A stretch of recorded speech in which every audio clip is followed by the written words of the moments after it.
the Warner step ladder, right? Yes, Nice, yes. right?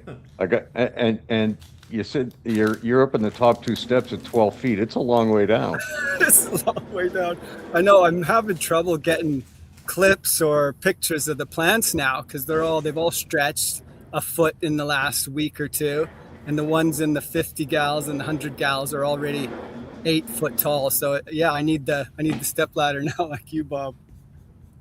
I think I'll end up around 8 or 9 feet. I think probably. So that's just about right. That's pretty easy to manage.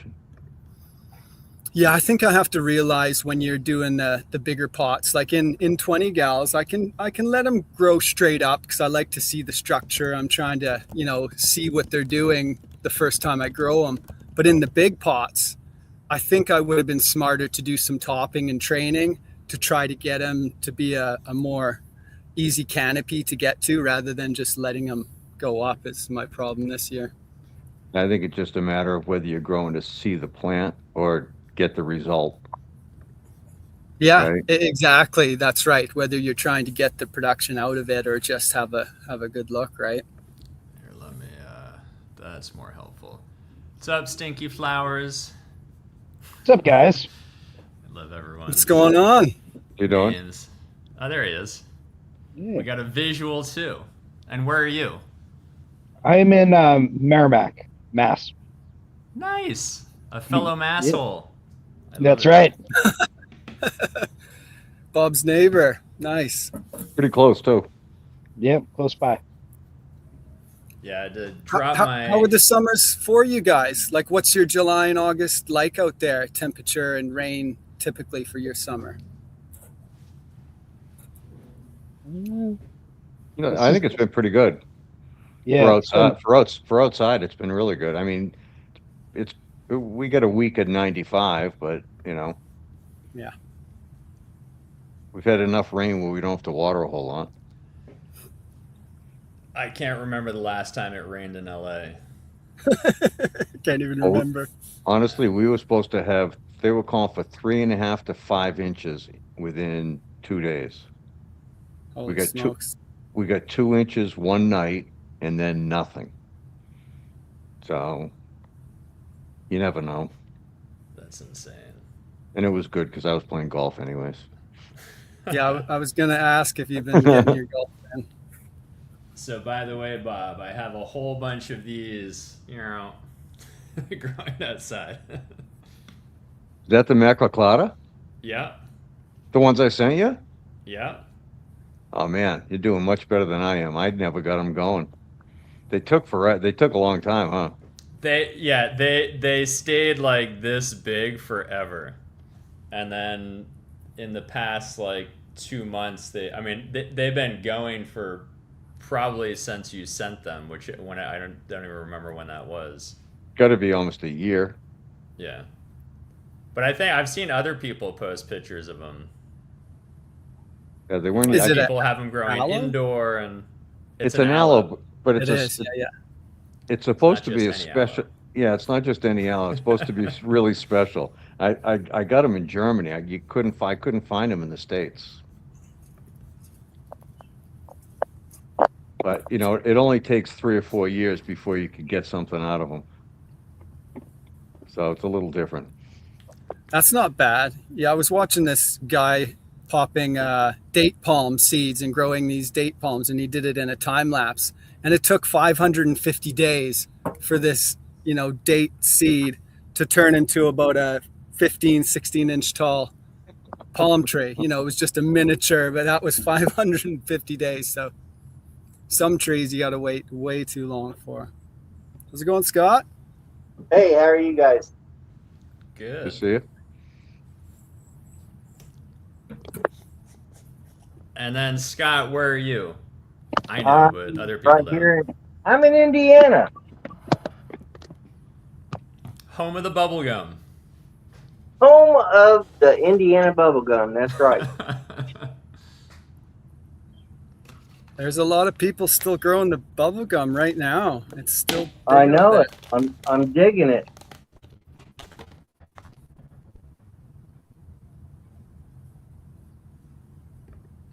Sorry, I'm looking in the chat. So who else we got on here? I'm not seeing anybody else. You don't see 4 other people besides yourself? Oh, I guess I do. I need to.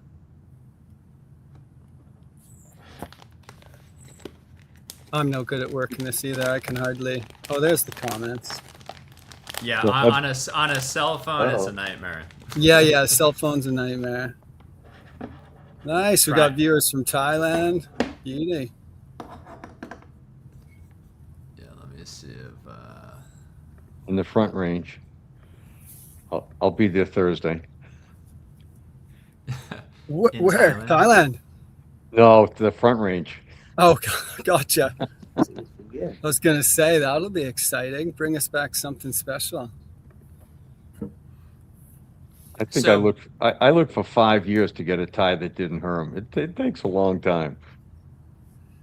Yeah, I wonder sometimes about I think the last actual tie run that I did, like straight tie, was to do an increase, and I didn't see any. And I think I did 16 plants or something. It was a decent size for tents in the garage, and I didn't see any intersects. But I also think when you're making seeds that quickly, you have maybe less of a chance because they've kind of got the goal of being seeded. So maybe, I always wonder that. But if I was to give them a 16-week flower run, that might be totally different for the same variety. Yeah, it took me a long time. So, Bob, do you want to, while we're waiting for other people to jump on, do you want to kind of give the. I think Scott's frozen and we lost the guy from Merrimack. There's Merrimack. He's There we back. go. He's back. Do you want to kind of give the background on what everybody is growing and Sure. how it manifested itself and why you were. Because you had a lot of stick-to-itiveness in this whole project, right? Yeah, this one. So the backstory is There we go. I'm back. JR from Saturnalia Seeds out on the West Coast had this really nice Federation Hawaiian Sativa. Okay. And he'd been running it, and I could be off a little bit, but like F6, F7. And I wanted to have my original Panama Red, the PR1, the one that was, it's 10 years old, to hit the Hawaiian. So I sent him pollen literally 2021, maybe, probably 5 years ago. And he tried to get seeds from it and didn't get it. Tried again, didn't get it. Then he actually sent me the cut of his mother.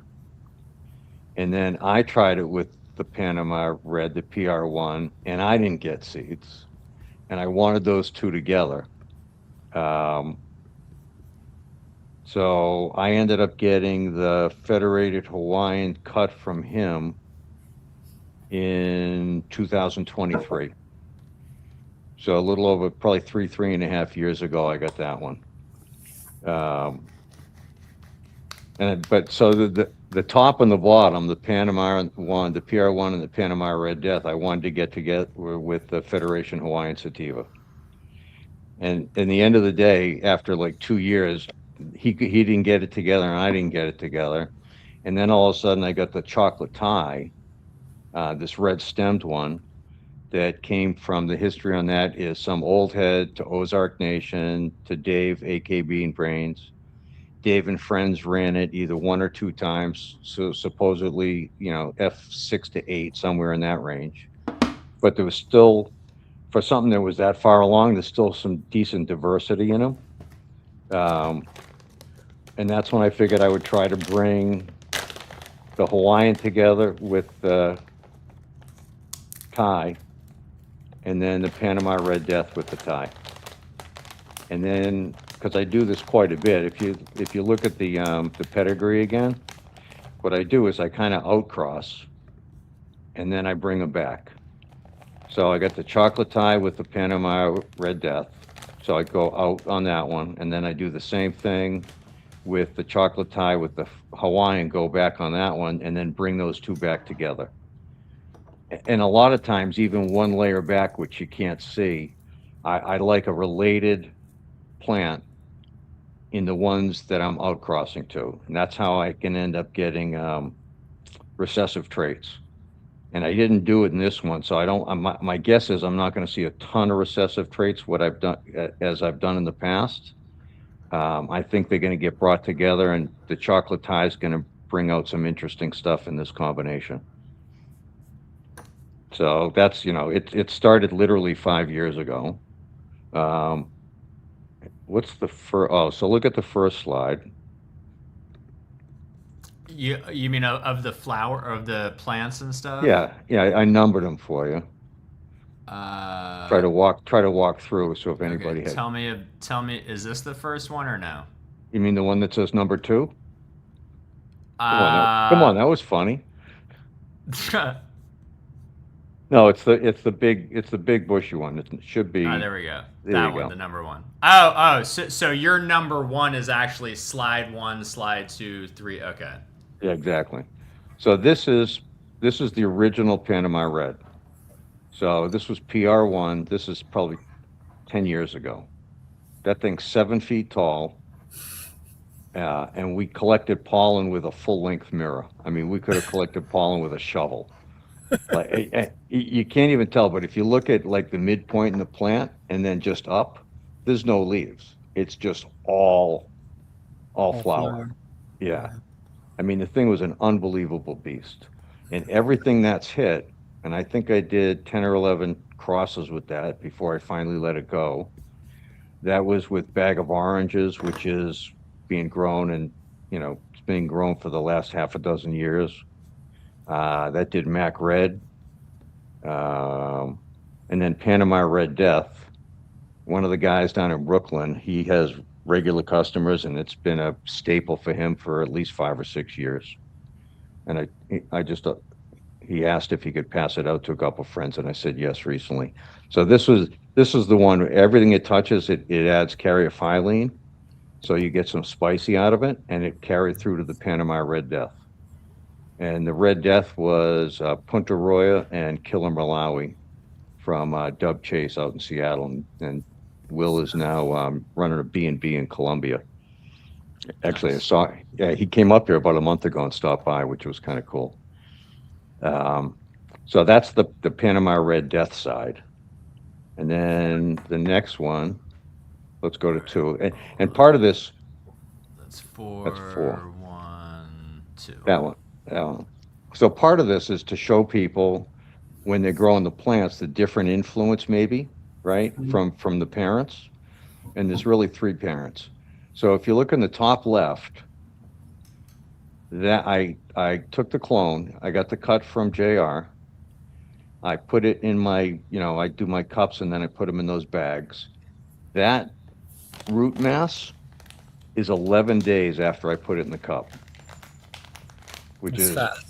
it's unbelievable. The vigor on that thing is just unbelievable. So I mean, I knew it was a good cut from the beginning, because he's still using it. It's been his keeper cut, and I've had it I don't have it anymore, but I had it for about 3 years. And then below it is the same cut. And I posted this one because it was kind of interesting. I had an Apollo 13 a long time ago that grew like this. So whenever it does a node, it doesn't go straight up. It's growing so fast, it pushes it off to the opposite side. Then after the node, it pushes it off to the opposite side. So it grows in the beginning, because it's growing so fast, like a little zigzag. So the vigor in this one, and it's a beautiful plant. And then the right side is the same Federation Hawaiian Sativa. And look at the long lashes on it. Like it's a really beautiful plant. And the high is very nice. Nothing speedy about it at all, but really up and high. And kind of euphoric high. It's quite nice. The only thing with this one is, and I couldn't tell, and I've grown it a few times, it's kind of what's the word I'm looking for? Foxtail-y. You don't get these big dense buds, but they pack, and I'll show you pictures later of this one. But there's a touch of foxtail on this, and there's no real foxtail coming from the Panama, and there's no foxtail coming from the chocolate Thai. So the idea is bringing this together and getting some denser buds. So that's the Federation Hawaiian Sativa. Let's see what's on 3. Okay, hold on. Oh, nice. Oh yeah.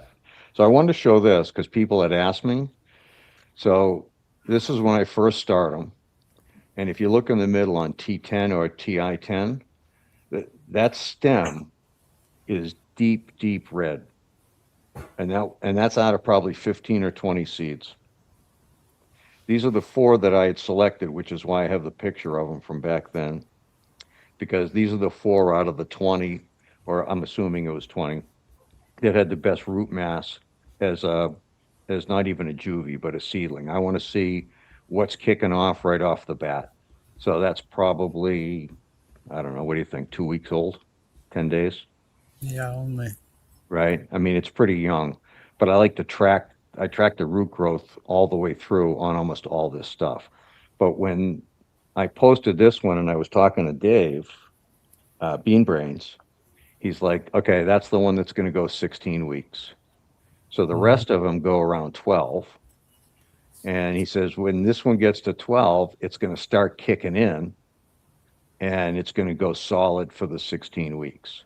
So honestly, I focused on this one.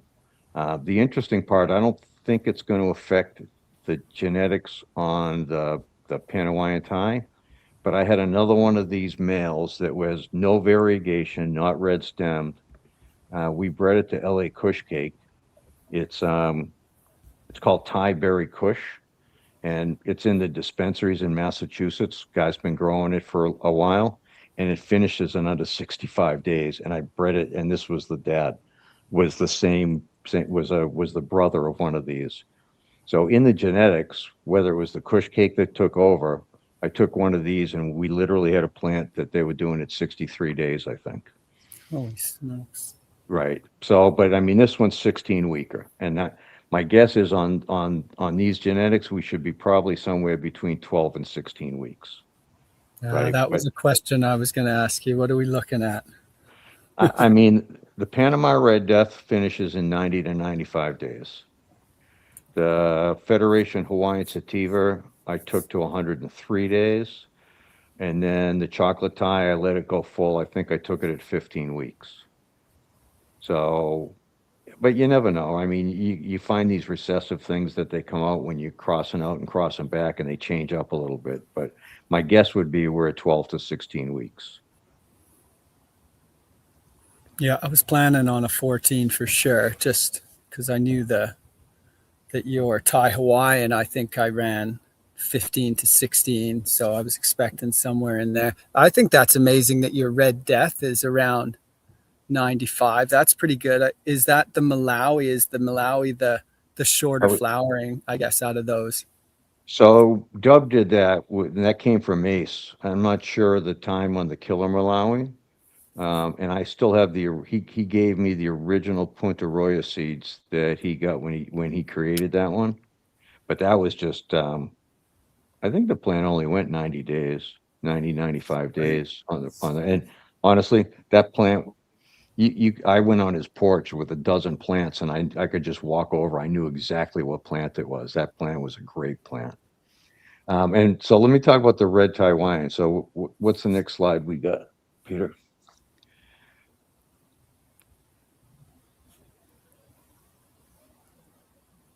Okay, so yeah, go back. No, you were there. No, 4. No. Getting there. No. So actually, we'll do this. So this is the chocolate Thai. Now, we grew this in colder weather, so more purple, but there's variegation in the plant. And the weed is fantastic. This is one of the few that I've experienced that you're high and stoned at the same time. Like you're really high. It's very nice, introspective, kind of euphoric, like you expect from a nice sativa, and then all of a sudden you're like, I'm pretty stoned. So, so, and that's the red stemmed at the end. So, it's a great plant, like great plant. So let's go next. So I'm looking for 5 now, right? Correct. Yeah. So if you look at the so this is the red Taiwan. So when I originally did this, if you look at the very bottom of the picture, you can see 4 stems. So I grew 4 of them in the same pot just to see how they'd go, and then I cut them and run them again. But if you look at that kohler in the middle, that's RTH1. That's the red Taiwan #1. So that's the one I kept. And honestly, I still have that one going now. It's hard to keep because I have to clone it all the time because it grows so big. It grows fast and it grows big. And it literally was 2, like, you know, the other ones are 3 plants, and a couple of those buds are actually part of the #1, which is that huge bud in the middle. So go and so the ones that you got, Damien, and the RTH pluses I sent out were Yeah. from the brother and the sister of that plant. Yeah, and I'll tell you what, they were super vigorous. Like you said, I cloned your red Taiwans. I think I had 3. All 3 were red stem, which I think was pretty lucky of me to pop and get 3 red stems. And all 3 of them went 16 weeks. Like you said, Dave said that red stem would go, and they all had that that kind of double stoned high euphoric effect, like you just explained. So the high type was very similar, all long flowering. And so I cloned those a few times and did a little breeding with them into some other stuff. And like you said, the clones took so quickly. And that's why I did a few things with them, was because they just turned into full-size plants so quickly without too much effort. So super vigorous in that red stem. And the ones you got were #2 and #3. So the #1 I left alone looking for the right thing, right? I want to do them with just a straight sativa, and when I did the 2s and 3s, just in case one failed, I wanted to have a backup, and that's why I kind of released the RTH pluses. So, and I think we have one more picture of the red Taiwan. Oh wait, sorry. Was that my cue to? And I had 2 that were super foxtaily, Bob. One had more round, full dense buds, but the other 2 were super foxtaily. Yeah, so this is one. There's a little bit of foxtailing in this, and this is the same pot when I'm about to chop them, right? And the buckets are because I always wash my stuff. But you can see that even the second highest bud, that's part of the first plant. I mean, the robustness and the vigor on the plant is just fantastic. So that's the one that I bred with the reversed chocolate Thai that was red stemmed. And that's how we get to the Panawaiian Thai, right? Because I took this #1, which is the red Taiwan. Oh no, that's the one I took. I'm sorry. So, and then I bred the chocolate Thai Panama Red Death into this. And the ones that you just looked at, the Beast RTH1, when I saw that plant and I know the vigor in that plant, that's when I bred the chocolate Thai to the Panama Red Death. And I honestly didn't even really grow out any of the CTPRDs. Those are the ones I either passed out, or I'm not even sure if I gave any to Peter. But that whole top line, the Panama Red Death to the chocolate Thai, that was just to look for a male. All I wanted was to get a really good male to bring into this red Taiwan. Nice. So, and like I said, honestly, I didn't grow out the CTPRDs. I gave them out. I think anybody who's got them's been happy. I mean, it's got to be good weed between those 2 plants. And then we got one more slide, I think. Well, there's 2, I think. So that's the last one. So 7. Whoops. So that's the male I used. Mm. That's the chocolate Thai Panama Red Death male, and that happens to be a flash flash picture of the same plant. And what I did is I brought these to a friend's house, and I think I kept my finals. I usually get to 4. I had 4 plants. Um, I usually actually even send them out for testing, and I don't think I did with these because I can look at it and I didn't chop the top off. But the flower set on this one was just, it was much, much thicker, much denser than the other 3 plants. So I knew this was the one I was going to use. So then I collect pollen, regrow it again, and actually I still have this one. I just put it outside to re-veg after it was all the way through that, and the plant looks beautiful. Like it re-vegged beautifully. So that's the one that went into the Red Taiwan #1, and that's, at the end of the day, that's the seeds everybody just got. Nice. You did a post on your male hunt there, I think, a while back there. What was, you went through quite a high number, didn't you, Bob, to look for this male you chose? I mean, I usually go through 20 to 40. Yeah. And this one here, this is the Red Taiwan in another version, right? That was seeded in, I think I harvested the seeds on these in May of this year. So that's the RTH1, pollinated by the male that you just saw, and that's what it looks like. My guess is a lot of them are going to look like this, right? We're going to see just straight beanpole colas coming off the branches. I don't think there's going to be a ton of side branching. I think we're just going to see a whole bunch of big colas, and the question is like, how big are they going to get? I mean, it's frosty. It's really nice stuff, and it had been 3 of my favorite. You know, other than my fish line, this is the best stuff. Anything that's got these plants has been quite nice. And this picture's seeded. That looks super frosty if that's it for a seeded plant as well. Is that seeded, that one? Oh yeah. Yeah, like that's still covered. And that's not hand pollinated. That's sitting in the tent with the male. Yeah, fully pollinated. Right. Yeah. No, there's dust flying everywhere. So those colas we're looking at there are going to be like double thickness of that as if they're Sensi, right? I mean, they're going to be fat. Right. Wow. Yeah. No, I think there's going to. My guess is if I had this, I would say from the quality of the plants and the selection I've done over the last few years, my guess is 20% will be good. 60% will be very, very good, and 10 to 20% will be absolute keepers. That would be my guess. And the middle range, I think, is going to be very good because all the plants test out. They're always strong, and the genetics are really good on all of them. So my guess is everybody will find 1 or 2 keepers that will stand out. I mean, that's, I think that's what's happened to me in the past. What is some of the testing for? Are you testing for terpenes too? No, just THC. Got it.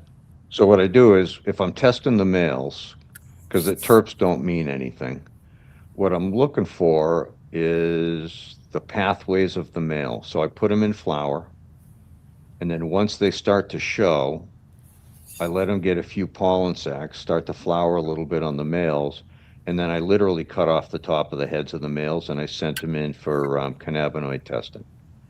And the concept behind it is, there's ISRs, there's 2 main pathways in the plant that it delivers, up through the stem to the rest of the plant. And I'm looking for the plant that has the pathways that allows more cannabinoids to travel that pathway. And I did one with 40 plants, and the distribution is just like you would think from Mendel's peas. It's like 20, 60, 20, right? I'm going to have a few that are going to be low. I'm going to have a whole bunch in the middle, and then I'm going to have a few exceptions on the high side.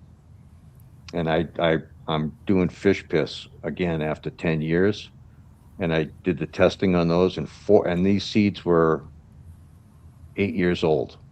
And think about what the dispensaries were pushing out 8 years ago, probably low 20s, low to mid 20s.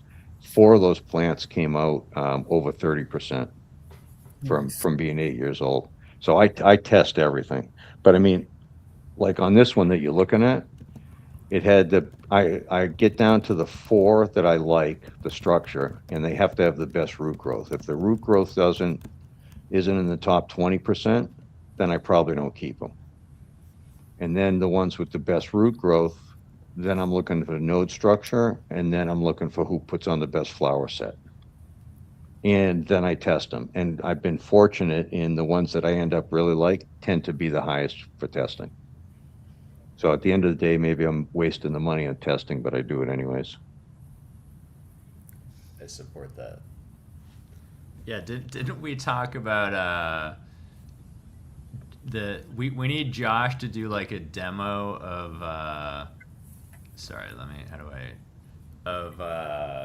that like tabletop kit he was talking about? Yeah. You know what though? I cut off the tops. I drive to Framingham. 3 days later, 4 days later, I get the results, and I don't have to do anything. Yeah, And they give me there's a testing spot like within. Yeah, I mean that's probably what, like 20 minutes from you. it's about 45. But you know what? You know me, so I get a senior discount too, so it's not bad. I love it. Was Josh talking more about like a home kit almost? Because I mean, yeah, that would be awesome, right? But like a pro, it's like on the pro side of a prosumer kit. Yeah. It's pretty cool. Yeah, that's why I want it. When we finally do the get together, I want him to bring it so he can show it to everyone, and people can like test stuff at the event. It'd be pretty cool. Yeah, like bring all your samples. Bring all your plants. Bring all your bags. Is that more for taking, plant material samples, or like is that the same for like a cured bud and a leaf of a plant, or is it more one than the other? I think it's That plant type of material. testing. Bob, do you remember? I don't, but I think it's all the same test, no matter what you It use. is, eh? Yeah. Right. I mean, the one thing I do that's nice about the lab is they have their protocols. So when I give them stuff, they're always testing it the same way. Right. And I think they generally test a lot of the leaf material to see what's getting through. I give them stems, I give them the whole thing. Yeah. And it's interesting because it's relative, right? I mean, if the moisture content's different in what you're giving them, the THC is going to be higher, right? Because the moisture content's going to be lower. So you never know quite what the moisture content's going to be. So all I'm looking for is relative differences, and they really do show up. You end up with about 20% that are higher than the rest of the plants. So those are the Right. ones that, and I tend to end up liking the structure on those anyways. So yeah, it's pretty good. Yeah, I think Scott he's got his whole pack in floating in some water right now, and I think that's the plan here is chuck the whole pack in and see what comes out, because to see this ratio you're talking about, I mean, maybe we see it, maybe we have different, but I think that's the idea, right? Is let's pop these packs and let's see what kind of numbers or balance we get, out of that pack, and see which ones are your top tier, and sample them all. Have a The breadth of expressions. Yeah, no, I Yes. do like the sampling part. yes. I mean, I'll start with 25. I'll get down to 10, then I'll get down to 4. That's generally what I try to do. Well, Yeah, your root growth in your plants, I'll just say, Bob, like I went, the catfish were unreal. The way that they would root so quickly, even in my fabric pots. The outside of my fabric pots dry out really quick here in the summer. We don't get much rain. And their root mass would go right to the outside edge of the fabric pots, where some varieties I find there's like an inch on the edge of the fabric pot that doesn't really fill out. And if I water too quick, I lose water down the sides of the fabric pot. But like the catfish and the miracle of the fishes, they were just solid in my fabric pots. and I'd go to water those, and the water would go through so slowly because there was so much root mass. So I've actually had to teach myself a little bit of discipline when up potting your genetics. So I'll up pot them a little bit slower, so that like when they go into flower, they're not in their new pot yet. I'll put them into the flower, and then like 6 days later, then I'll put them in their next pot to almost slow them down a little bit, so that there's a little more food left in that pot as they're growing, because they all just fill their pots so full of roots so quickly. Yeah, I got some that are getting yellow at the bottom right now, and they're barely in flower. Yeah, Actually, they're that's not. what's happening to mine. They're not even a flower. So, I, going into flower, they're still going to need a little bit of nitrogen because they eat. Yeah, your Macfish BX here, it grew 4 inches in the last 4 days, which some varieties maybe that's normal, like an inch a day, but you know it was at a nice compact size, and you know in just a few days it stretched up, and same thing. So now that quick stretch, it's done. I've got a little bit of yellowing at the bottom, so I had to go around and do the big feed on everything today. So yeah, same thing. Lots of quick growth, even in that Macfish BX. I thought she was going to stay shorter and compact, but now she's getting some height to her. Well, I posted that one probably 3 or 4 years ago on the Macfish 6. I grew it at a buddy's house we put it in the ground, and it got to 15 feet. It just keeps going. So I think I'm soaking mine tonight too. Oh, nice. Yeah, I think You're it's going to time. run the same. You're going to run with us. Yep. I'm going to Nice. I either start 24 or 25. It's a matter of how many fit on my plate when I put them in. It's either 24 or 25. But yeah, I'm going to Colorado later, and I think if I soak them now, they'll be in the ground within 3 days anyways. They come out pretty quick. Yeah, I know I'm going to have a empty 4x8 tent, just for those. I think Scott, Nature's Way Genetics here, was saying the same thing. He's got a 4x8 that he's going to, I think, grow yours in. And I've seen him grow some of your stuff before. He grows your stuff like immaculately. He does great grows. And I think what I'm definitely going to do for this is, as much as I'd love to see your plants just go straight up and see these armed colas, I know I'm going to have to do some super cropping and some training, because, you know, to throw 6 or 7 of those in one tent, I'm going to have to work it and try to create a bit of a canopy. Giraffes. Yes. Honestly, it's why I get down to 4. Yeah. Hey. I can't run more. You know, I got a 4x4 that I just can't run more than 4 in. For You sure. know, then you just, you know, you're gonna get trouble because it's just so much plant. So much plant. Yeah, no, it should be a good run. I literally am gonna start mine tonight. They'll be in the ground Wednesday night, and then 2 weeks we'll see. What are we looking at there, Scott? What's that? What are we looking at? That is actually just like a veg tent right there. It's got some of my own work. It has Golden Coast Genetics. What is that? Nice. Lemon runts. Yeah. So that's what I got in there. My own work is Geeseberry. There's an original Geeseberry in there, which are the tall ones back in the back. And in the front, they are BX1s of the same thing. Yeah, can you talk about that? Because I remember you sent seeds in with that, right? Of the lemon runts, yeah, I think I No, sent you. the Geeseberry Yeah, the cross. original. Cross to something. Yeah, I sent Geeseberry original, but right there on the right front, there's 2 of the BX1s. They look pretty much similar. If you'll notice those on the right front. And all these are on tray to grows right now.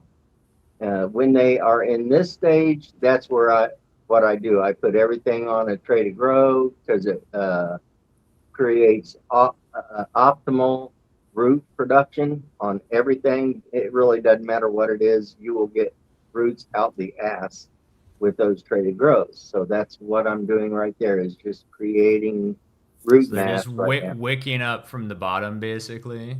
Yes. Mm-hmm. Yeah. Yep. I So love that's that what you method. got there. I also have in the tent, I don't know if I can get that to show. Let's see. I'll have to pick it up. But right there, that tent that you see right there, another 5x5, has RTH plus in there.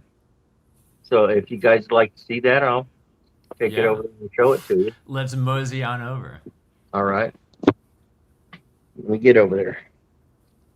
Yeah, that canopy you've got with the red Thai wines, that's exactly what I'm hoping I can create with these seeds coming. Yeah, like you need to control that. Look at that.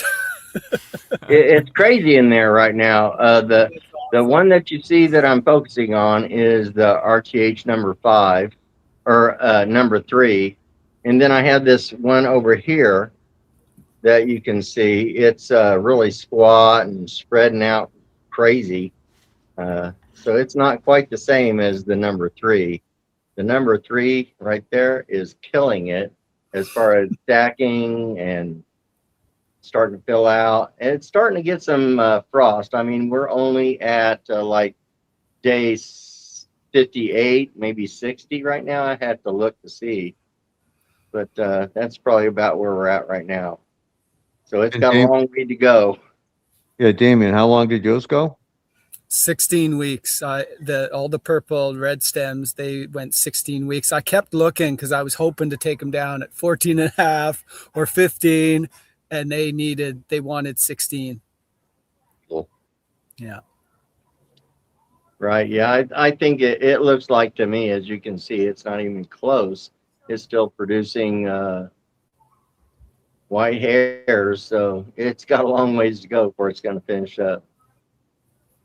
Yeah, and I think maybe there is a difference, like you were talking about, Bob, the way Dave from AK Bean Brains was telling you about the red stem compared to the other ones was going to give you an extra couple weeks because someone else was running your green stem Thai Hawaiian. We should get Dave on for the next one.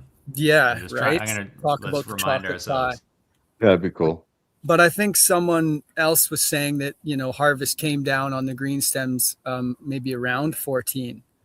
So maybe these will finish a little earlier than 16 because they're the green stems, Yeah. or maybe there's a mix between those, color variations. Yeah. These are definitely green stem right here that you're looking at on the camera. Yeah. And you're getting different terpenes out of these. So my terpenes out of the 3 red stem were all the same. They were all the lemon, leather, shoe polish kind of mixture out of all 3 that I had. But I think you're getting a little something different out of yours, Scott. Yeah. What I'm getting right now, anyway, is if you've ever smelled Play-Doh, that's what it smells like. So I don't know what terpene profile that would line up with, but that's what I'm getting at this point. Okay. Yeah, that's a That's terp. Play-Doh. That's probably not far off of shoe polish, right? Yeah, that's probably. It does have similar terpene profiles as that. Yes. Yeah, I got the citrus shoe polish out of the Hawaiian. Yeah. I'm And not getting any citrus, but definitely a little bit of shoe polish. At this point, I mean, maybe when it's a little bit further, that'll obviously going to change, but that's what I I'm think getting. my citrus came early. I think the first thing I noticed was citrus, maybe around where you're at, like that halfway point. I think the citrus for me came forward. And then later, I thought I was getting the leather. And then I was chatting with Bob. And, Bob said, oh, maybe that's the shoe polish. And I thought, oh, yeah, that's the leather and the shoe polish could be like that similar. But I got citrus early, but then it did turn more into like a leather shoe polish later. Right. That was similar to the Macfish BX that Bob had sent me. It had that shoe polish leather scent when I harvested it. So, it's something similar to that. to me. Yeah, those Yeah, look great. Those Yeah, look any of the, fantastic. any of the fish ones, they stink. Yeah, they're your boys, the Macfish BX boys, they just reek. I mean, the female does too, but the males probably quite a little bit more. And the males have interesting. got more of a narrow leaf. I've got two males of your Macfish BX, and they seem to have more narrow leaf than the female I've got. Like not that far off, but it does look like slightly different leaf morphology from the female. right. Yeah, I yeah. think there's, This one right here has a little bit thinner leaf morphology than this one right here. Between the 3 and the 5, there's a definite difference between the leaf structure anyway. yeah, it makes sense. Yeah, that's how I was telling my red Taiwans apart. I think I was doing super cropping. So when I had them in I think I had it was a 4x4 tent and I had 3 in there and it was full. And I was super cropping the tops over. So one top would go over to where the base of the other plant was. So when I was looking over one pot, but it wasn't the buds of that pot. It was the other. So I was getting confused of which phenotypes I was looking at because they were all laying over each other. So I started to use the leaf morphology to know which one was my number 1, 2, and 3, because I would get some that would have wider leaflet, some that would have longer fingers. And overall, they were quite similar, but there was always a little bit of difference to be seen visually. Right. Yeah. I think this number 5 that you see on the screen now is structurally way more structurally stable than this number 5 right here. You can see it spreading all over the place and laying down on the net, whereas this one is standing up well above the net on its own. So there's Yeah, you can- definitely structural differences between the two. Well, it likes the light because you can see them praying, right? Oh yeah, yeah, they like it. They're loving life right now, especially the number 5 or number 3 that I'm showing right now. The number 5, it's got some droopy leaves in there, but it's pretty stout too. Other than, like I said, it likes to lay down and kind of chill out on the net. It's lazy. I like to That's what. baby those. Was that lazy one, Scott? Was it? Did you have to baby it a little bit when it was a seedling? Was it slower and a little smaller? Or? Yes. You can tell it's probably a foot, maybe 14 inches shorter than. Let me back up so you can actually see that. Than the other plant. Oop, right there. You can see it's way towering over the number 5. So they're totally different plants and everything. So Yeah, I like to keep the little ones. I'll baby a seedling for a while. yeah, well, I'm one of those kind of people that I hate to let them to kill them or anything. If I don't have to, I won't. I don't know whether you saw the post where I was saying that I had 2 of the further along. They were probably 11 weeks into flower, and I had 2 of them hermy pretty bad, and so I got rid of those. I hated to do that, but that's what I had to do to ensure that these that I have didn't get those hermy pollen. For sure, absolutely. So I jerked those out right away. Yeah, I think I posted that after you sent me the notes. Yeah, you did. I'm gonna have to plug into my power, so I'm gonna have to pull away from here. For sure. Scott and I have one difference. I don't mind I'll kill a ton of them. Yeah, I don't have a problem with that. They don't make it. They don't make it. Right. Yeah, and it's different if you're Ron's hunting cold and ruthless. or just, looking. Like a lot of the plants I'm growing, I'm trying to just get an idea of what they're doing. So the next time I grow them, I know what to look for. So then I don't mind, kind of limping along a little seedling. And typically I find that those little ones that I limp along, I give them an extra couple weeks, they all come back and they all do really well. But that's not pheno hunting, right? That's just having a look and seeing what I'm getting. I mean, honestly, a lot of people say that it takes 3 runs to dial it in. Oh, 100%. I think that's a minimum to, if you're going to grow something and get to know it, that's probably the minimum before you actually get to know what a plant's going to do and trust in what it's going to produce. Yeah, that first time's tough. That's usually when, like, I'll treat, I might have 15 varieties out here that I'm, checking out, and I treat them all the same. They're all in the same size pot. They're all getting the same amount of food. And then all of a sudden now, when, some of the early stretch comes in, then I realize half of these plants haven't got enough food because they grow faster and they stretch, double the size than the others. So that first run, I've got, plants that are unfed, some that get too much food. And that's when I learn for next year if I'm going to grow that one again, if that one gets a bigger pot or that one gets less food. But it really does take certainly a couple grows.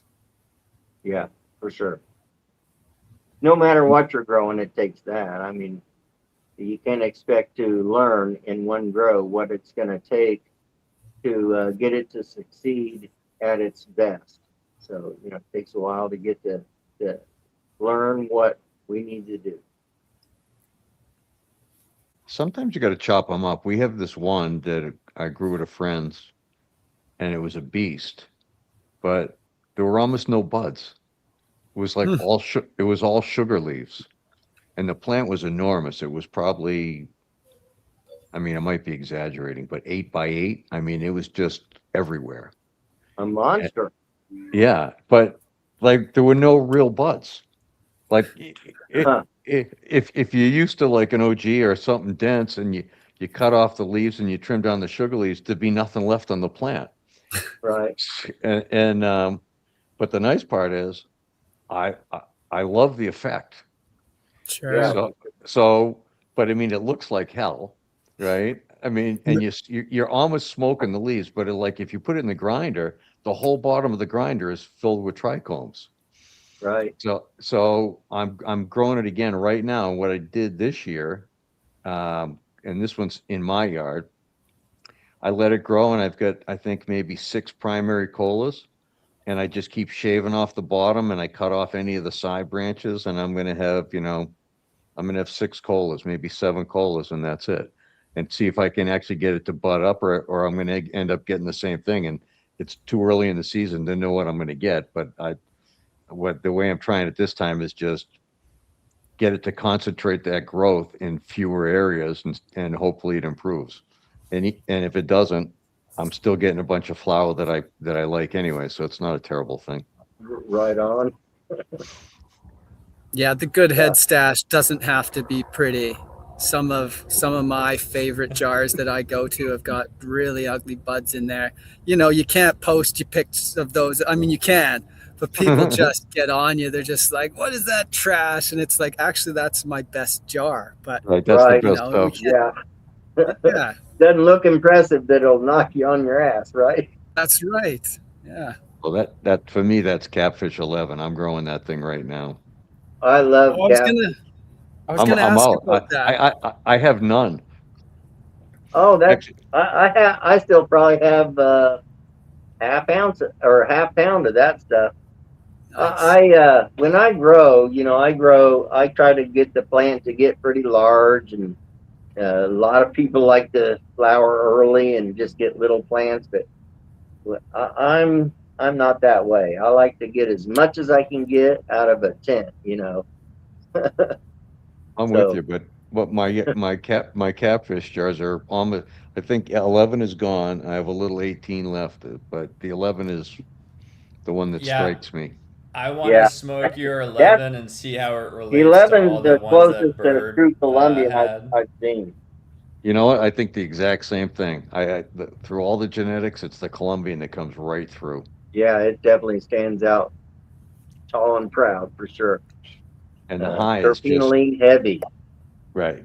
And I checked downstairs today, and I went and picked from 5 plants from a friend. I have a clone that just rooted for Santa Marta Gold.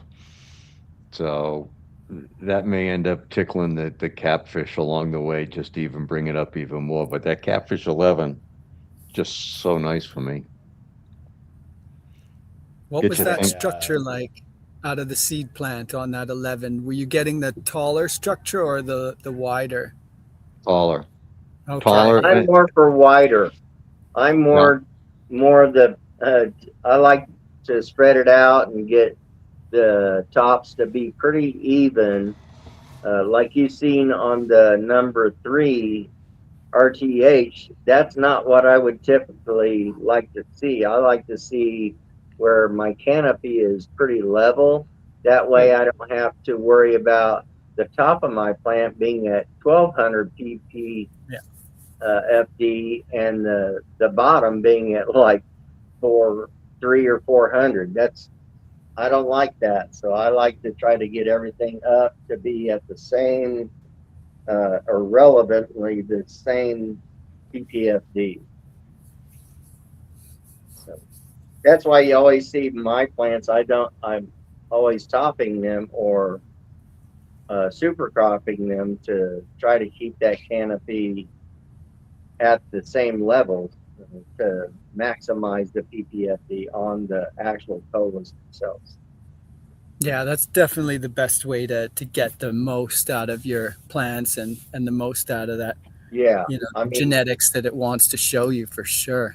right. Yeah, I've only got 2 5x5s and a 4x8, and I got little tents here that get them to the point where I'm ready to put them on the trays. But for the most part, I have to watch how high I take my plants. Otherwise, I run out of headspace between the plant and the light that is as high as it can go.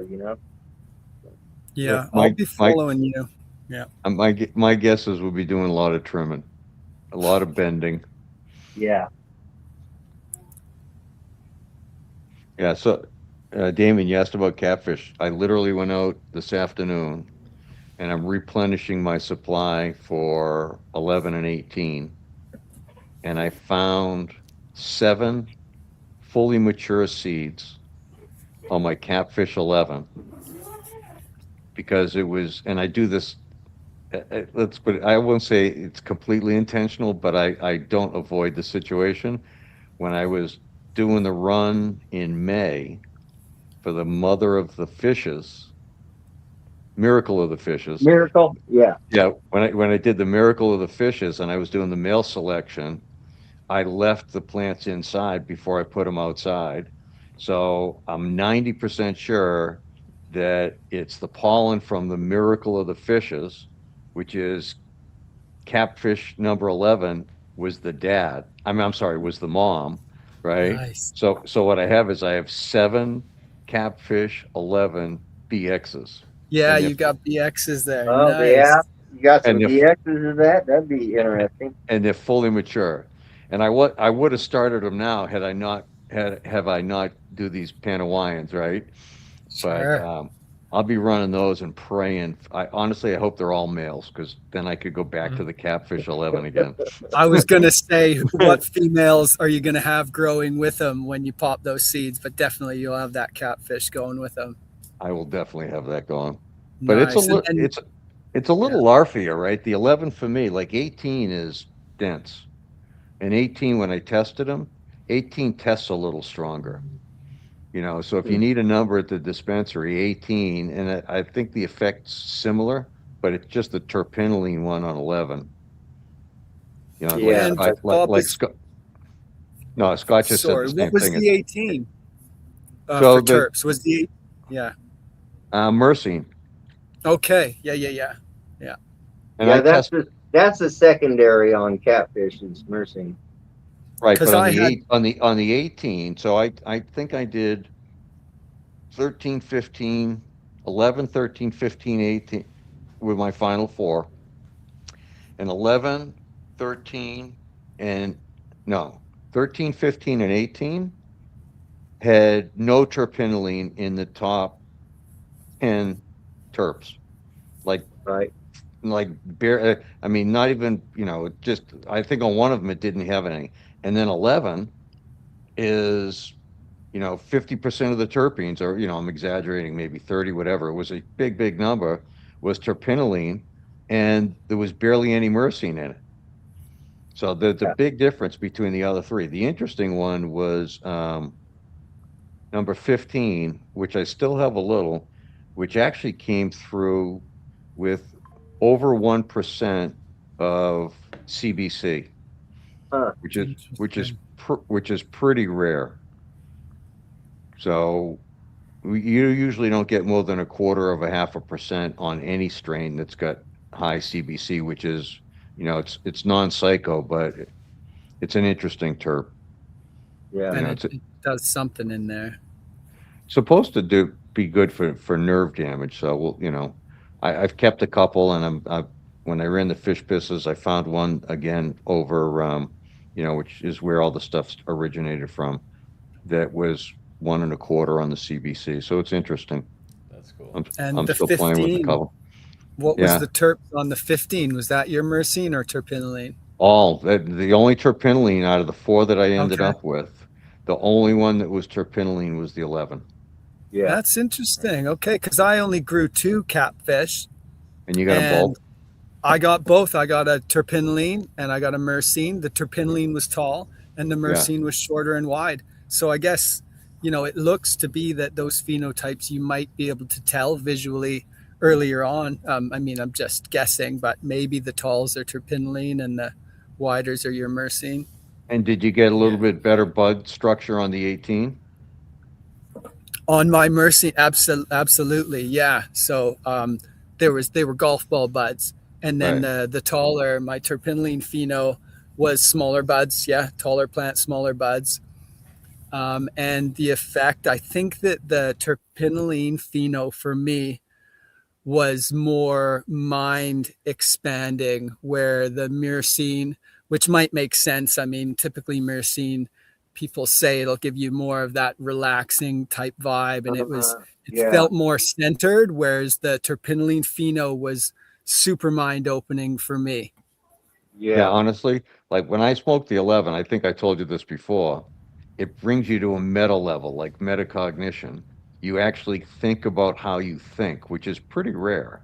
I So, agree with that. Yeah. I mean, honestly, like this one we're doing right now is a big focus for me, but I'm focusing also on the Catfish 11 because when I first smoked it, I didn't smoke anything for a week because I wanted to smoke it again and see if I got the same effect, right? Because you never know. And then a week later, I smoke it and I got the same effect, and I'm like, okay, this is it. This is where focus is going. Yeah. So yeah, Yeah. I've been around for a long time. That effect is not that common to get you to think about how you think. Oh yeah, it'll have you. I mean, I don't know what you might be wanting to do with your life, but I mean, if you need to get that thought process moving, I'm sure that's the stuff. I mean, Elon Musk needs to get some of that number 11, and then he'll be sending people to Mars way sooner than we think. That's my opinion, man. That stuff is far out. Yeah, like really Yeah. good. It can I said- make you think real deep. Yes, yeah. I was like, it was almost, I was saying weird things like my third eye was open and I was above myself, like looking at myself. And it was, yeah, think like the way you explained it. Very, very interesting high type for sure. That one's not going, and I lost 2 clones, so I just continue to clone it and clone. Like I can't afford to search for it again. Like I already got the plan. I just got to keep it alive. Yeah. Right. That's key, right? Oh yeah. Well, it was always called T10 for me, but the red stem chocolate Thai, I got some bad soil, and by the time I actually did a slurry test and tested the soil, it was like 560 coming out of the soil, and I lost 3 different clones of the chocolate Thai. So that chocolate Thai, except for those BXs that I have, which you never know if it's going to be the same. That plant's gone. So that was a sad day. Yeah, I That can is, imagine. yeah, that Like was a sad losing your blow. child. Yeah. I did a BX with your red tie with the red stems. I knew I couldn't keep the clones. I was leaving, and a lot of the time I have to kind of do a reset like once a year. And I can keep clones for a year, but typically not longer than that. So I was doing another project and I had the Burmese going. And I can't remember if I was doing a BX1 or a BX2 on the Burmese, but I hit the red, or they caught pollen because I was just growing them again. So I was doing my second run of the red Taiwans, the red stems, and they caught pollen of the Burmese, and then I grew them out again, and I got a male Thai Hawaiian Burmese, and it was lovely. It looked like it was a nice mix, like an F1 type, and I put it back on the red Taiwan again. So I've got some BX types that I'm going to go through again one day. So that'll be interesting to see what comes out of those. But I liked those plants so much. That was kind of the only thing I could do. I didn't have a male of the red Taiwans, so I wanted to kind of keep them in some kind of seed form. So I'll go back to them one day and see what comes out of those. Didn't you do something with the Vietnamese too? With which, I thought you did, and I thought you did a cross. I really liked the with Vietnamese. No. yeah, I mean, I've just done a lot of Vietnamese. So I did the Vietnamese increase. Oh yeah. No, so I know what I did. So I did the Vietnamese increase, and I had a cut going of the myrcene pheno of your catfish. So I have I got a Vietnamese catfish. That'd be nice. Yes, and I haven't popped into any of those yet. I threw a whole bunch of stuff in with that Vietnamese. I've got a Vietnamese jalabad, the Vietnamese catfish, a Vietnamese mac mazur. So I have a few that I haven't got to yet. But yeah, the Vietnamese catfish, because I think you've got the Vietnamese way back in the lineage with the lemon skunk. Is that correct in there? Yeah. That's part of the original fish piss. Yes. Yeah. So Yeah, I and knew that's way that before was a me. must. Yeah. So I mean that in itself, not that it's the same Vietnamese, but I mean that in No, but itself might bring out something very interesting, right? Yeah, 100%. And I think the way that I always double up on the breedings, right? Like this one, right? You got the dog on the bottom, you got the dad of the Mac, you got the M15, and then you got fish piss coming in. So this type of strain, like the catfish, I think you want to go and outcross it as much as you can. Right. Right, because you've already found kind of interesting genetics coming out of this cross. And the way I do the crosses, and it takes time to bring them all together, then I think the interesting part is go find something that's way, way back and come into this with like, you don't want any, I wouldn't breed this to anything that has mac in it. Sure. I wouldn't breed it to anything that's got the fish piss in it. And then I'd find something that is very, very rarely related. And I think this makes a really good parent if you have a really nice strain coming in. Yeah. I don't know whether I've told you or not, Bob, but I think I posted some pictures and called your name up to it. It's called Giesel Fish, and that is actually, let's see, that's Giesel Burger, which has Giesel in it. And when I crossed your catfish to that Giesel Burger, that's what I got. I got like a exact copy of Giesel. So I've done that to a few strains, like Westport Posse with catfish, and it literally brought out the grape juice pheno of The Westport. Westport Posse. Yeah.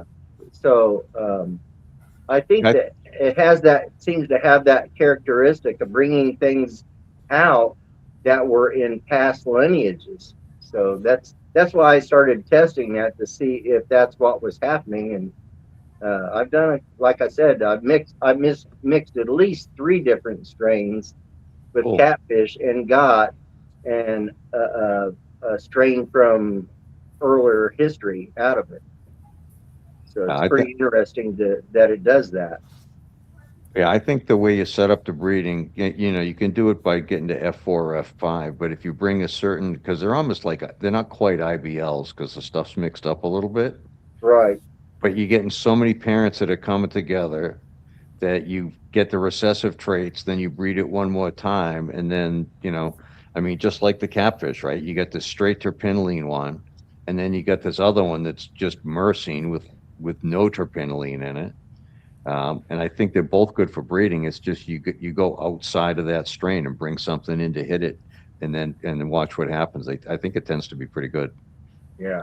Yeah. It's pretty interesting. I'm intrigued by what it is doing with what I've crossed in. Cool. Yeah, I'll be looking forward to popping some of those. I can get some out to you too, Bob, if that's something you're interested in putting in your stash for a rainy day. I'll take the rain check because I'm growing the 18 again to keep it, but I want the I'm going terpinolene, and I literally just got this Santa Marta Gold to root. One of the legal facilities has got 4 of them in flower, and I've been watching them, and I knew which one I wanted, and I went back and I'm like, yeah, I need the cut of this one. So Nice. Right. Yeah, I smoked a lot of terpinolene catfish. I'm blanking on who sent it to me from like San Diego. Bird had some. Yeah, Bird had. I was Yeah, going to his ask if too. people had your Yeah. cuts. Yeah. Was Bird Yeah. on here earlier? No, he's moving right now, so he'll be on hopefully the next I got one. you. I was having troubles connecting. I didn't know what all I missed. Oh, earlier? Yeah. Yeah, I was having I trouble like getting your on. stick-to-itiveness and determination. I'm sure you could see me coming in, out. Yeah. Yeah, I was having troubles. I kept having to restart my phone and all kinds of crap to get on here. And then suddenly it was like, fine, I'll work. My phone wasn't digging StreamYard, I guess. Well, it happens. It happens. A lot of us bounce in and out. That's how it goes. Yeah, yeah. And I'm out in the country anyway, so I mean, getting a connection is kind of iffy. Well, I'm super high right now. What are you smoking on, Peter? Some Colombian crossed with lemon cherry gelato. And actually, as you guys were talking about Colombian, so my nephew is in LA right now, from Miami. He's a DJ and he goes to University of Miami, and he came here. So we went out to dinner last night, and he came in here and we smoked, him and his friend and me. And they were raving, like, then we went out to dinner and we're chatting at dinner, and they're like, you know, usually I don't like to smoke weed when I go out because, like, I'm just comatose, but I'm chatting away with you right now and totally, like, digging like, I'm not paranoid, I'm feeling great, I'm chatty, and I'm like, yes. And so, but he only knows, Florida dispensary. I'm like, well, where do you get your weed from? He's like, from the dispensary. And I was like, in Miami? He's like, yeah. And all I could think of was the companies that are, you know, the 5 you know, not monopoly, but whatever is like only 5 companies. True Leaf. Yeah, exactly. He's smoking like True Leaf flower. Right. And so the flower I smoked with him, he was like, that stuff's amazing. And I was like, I was envisioning what he's smoking from a dispensary in Florida as like the thing that can contrast this. Yes. Yeah. Is that what you envisioned, Peter? So he was very happy. And then I sent him, so we came back here after dinner and he ate mushrooms and then went out to a club with his friend. Like I went to bed, or no, I got high here and I was playing music for like 2 hours and then passed out. But I don't remember what I was talking about. No, it's good. You got there. That's great. Oh yeah, so he went out to the club on mushrooms and high. Peter, what's the profile on the Colombian that you're smoking on? Is it terpenoline or what are you getting? It's it's well, and then there's the lemon cherry gelato side of it. So half of it's the Colombian. It's I like it. It's like a little fruity and a little like vibrant. Yeah, I get you. Like for me, the Colombian's like vibrant, right? Like Yeah, that's what I think. I want to go out and do stuff and talk to people. Right. And the cherry gelato wants to make you sit on the couch, huh? Well, so I also like to put tobacco in with it. Oh no! Oh no! Well, it's not like your homegrown. Yeah, not like Marlboro Red tobacco, but garden tobacco, yeah, shaman tobacco. Some of your homegrown not tobacco. Yeah. Not shaman. I've got your Glessner tobacco growing again this year. I have, actually that's what I was just smoking on. I know, this was the Connecticut shade. So you smoke cigarettes, Peter? No, the only way I smoke tobacco is in with my weed. Okay. Yeah, and you're it's all smoking tobacco some from my spliffs, garden. huh? Spliffs, spliffs? No. I just crumple it into my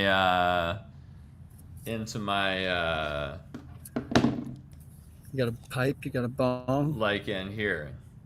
Ah, yes. I got you. And then I'll pack the bowl. I'm with you. But it like coats it with like a nice,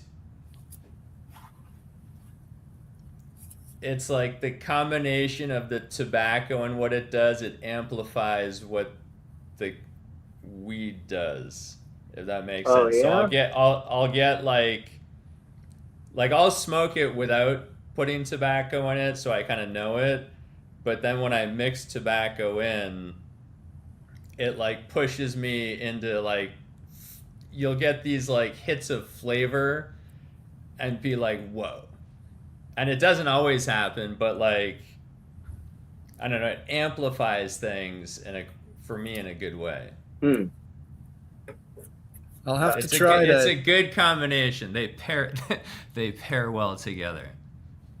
I've only smoked cigarettes one time in my life when I was 8 years old, and I got caught by my aunt, and she told my mom, and my mom made me sit on the register in the summertime with the heat on, and I had to smoke and inhale. I didn't inhale when I was caught. I was just like being cool because I was 8, you know.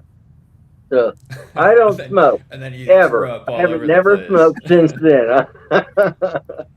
I remember you can thank your mom. That was a good idea. I do thank my mom for that because everyone around me still smokes cigarettes like a freight train, and they're dying off from lung cancer all around me. So I'm just happy to still be here. Yeah, for me, dip is like that, where I used to do it when I was like 8 at hockey camp. And then one time I did it with the counselors, and we were sitting outside and I was baking in the sun, and I got so nauseous that from that moment on, anytime I ever smell like chewing tobacco, I get nauseous and I've never wanted to touch it. And so I'm thankful for that. Yeah. Did you? So you've chewed some chewing tobacco evidently, and you swallowed it then, right? I think it was a combination, possibly, but I think it was also just being in like 100-degree heat, baking in the sun, and having like a big wad in my. Because you was a man, right? And like the nicotine's sucking into your system as you're dehydrated and you just feel ill. And then anytime I smelled it, that same ill feeling comes up in my stomach. Oh, I bet. So it's like a gag reflex. It's a mental reminder for life. Yeah. But yeah, the homegrown tobacco lightly blended in is a winning combination. Can you quickly tell me what you were doing to like dry and cure that? Just briefly, because I've got some leaves I could pull now, and what should I be doing with them? I did not expertly dry and cure anything. So like just let them hang. Kind of like a lot of them I let them go brown on the plant. Okay. And then I bring those in. Like sometimes I'll chop them when they're yellow and then like hang them in a bunch. I would love to bring on someone who knows what they're doing. Yeah, I can tell you.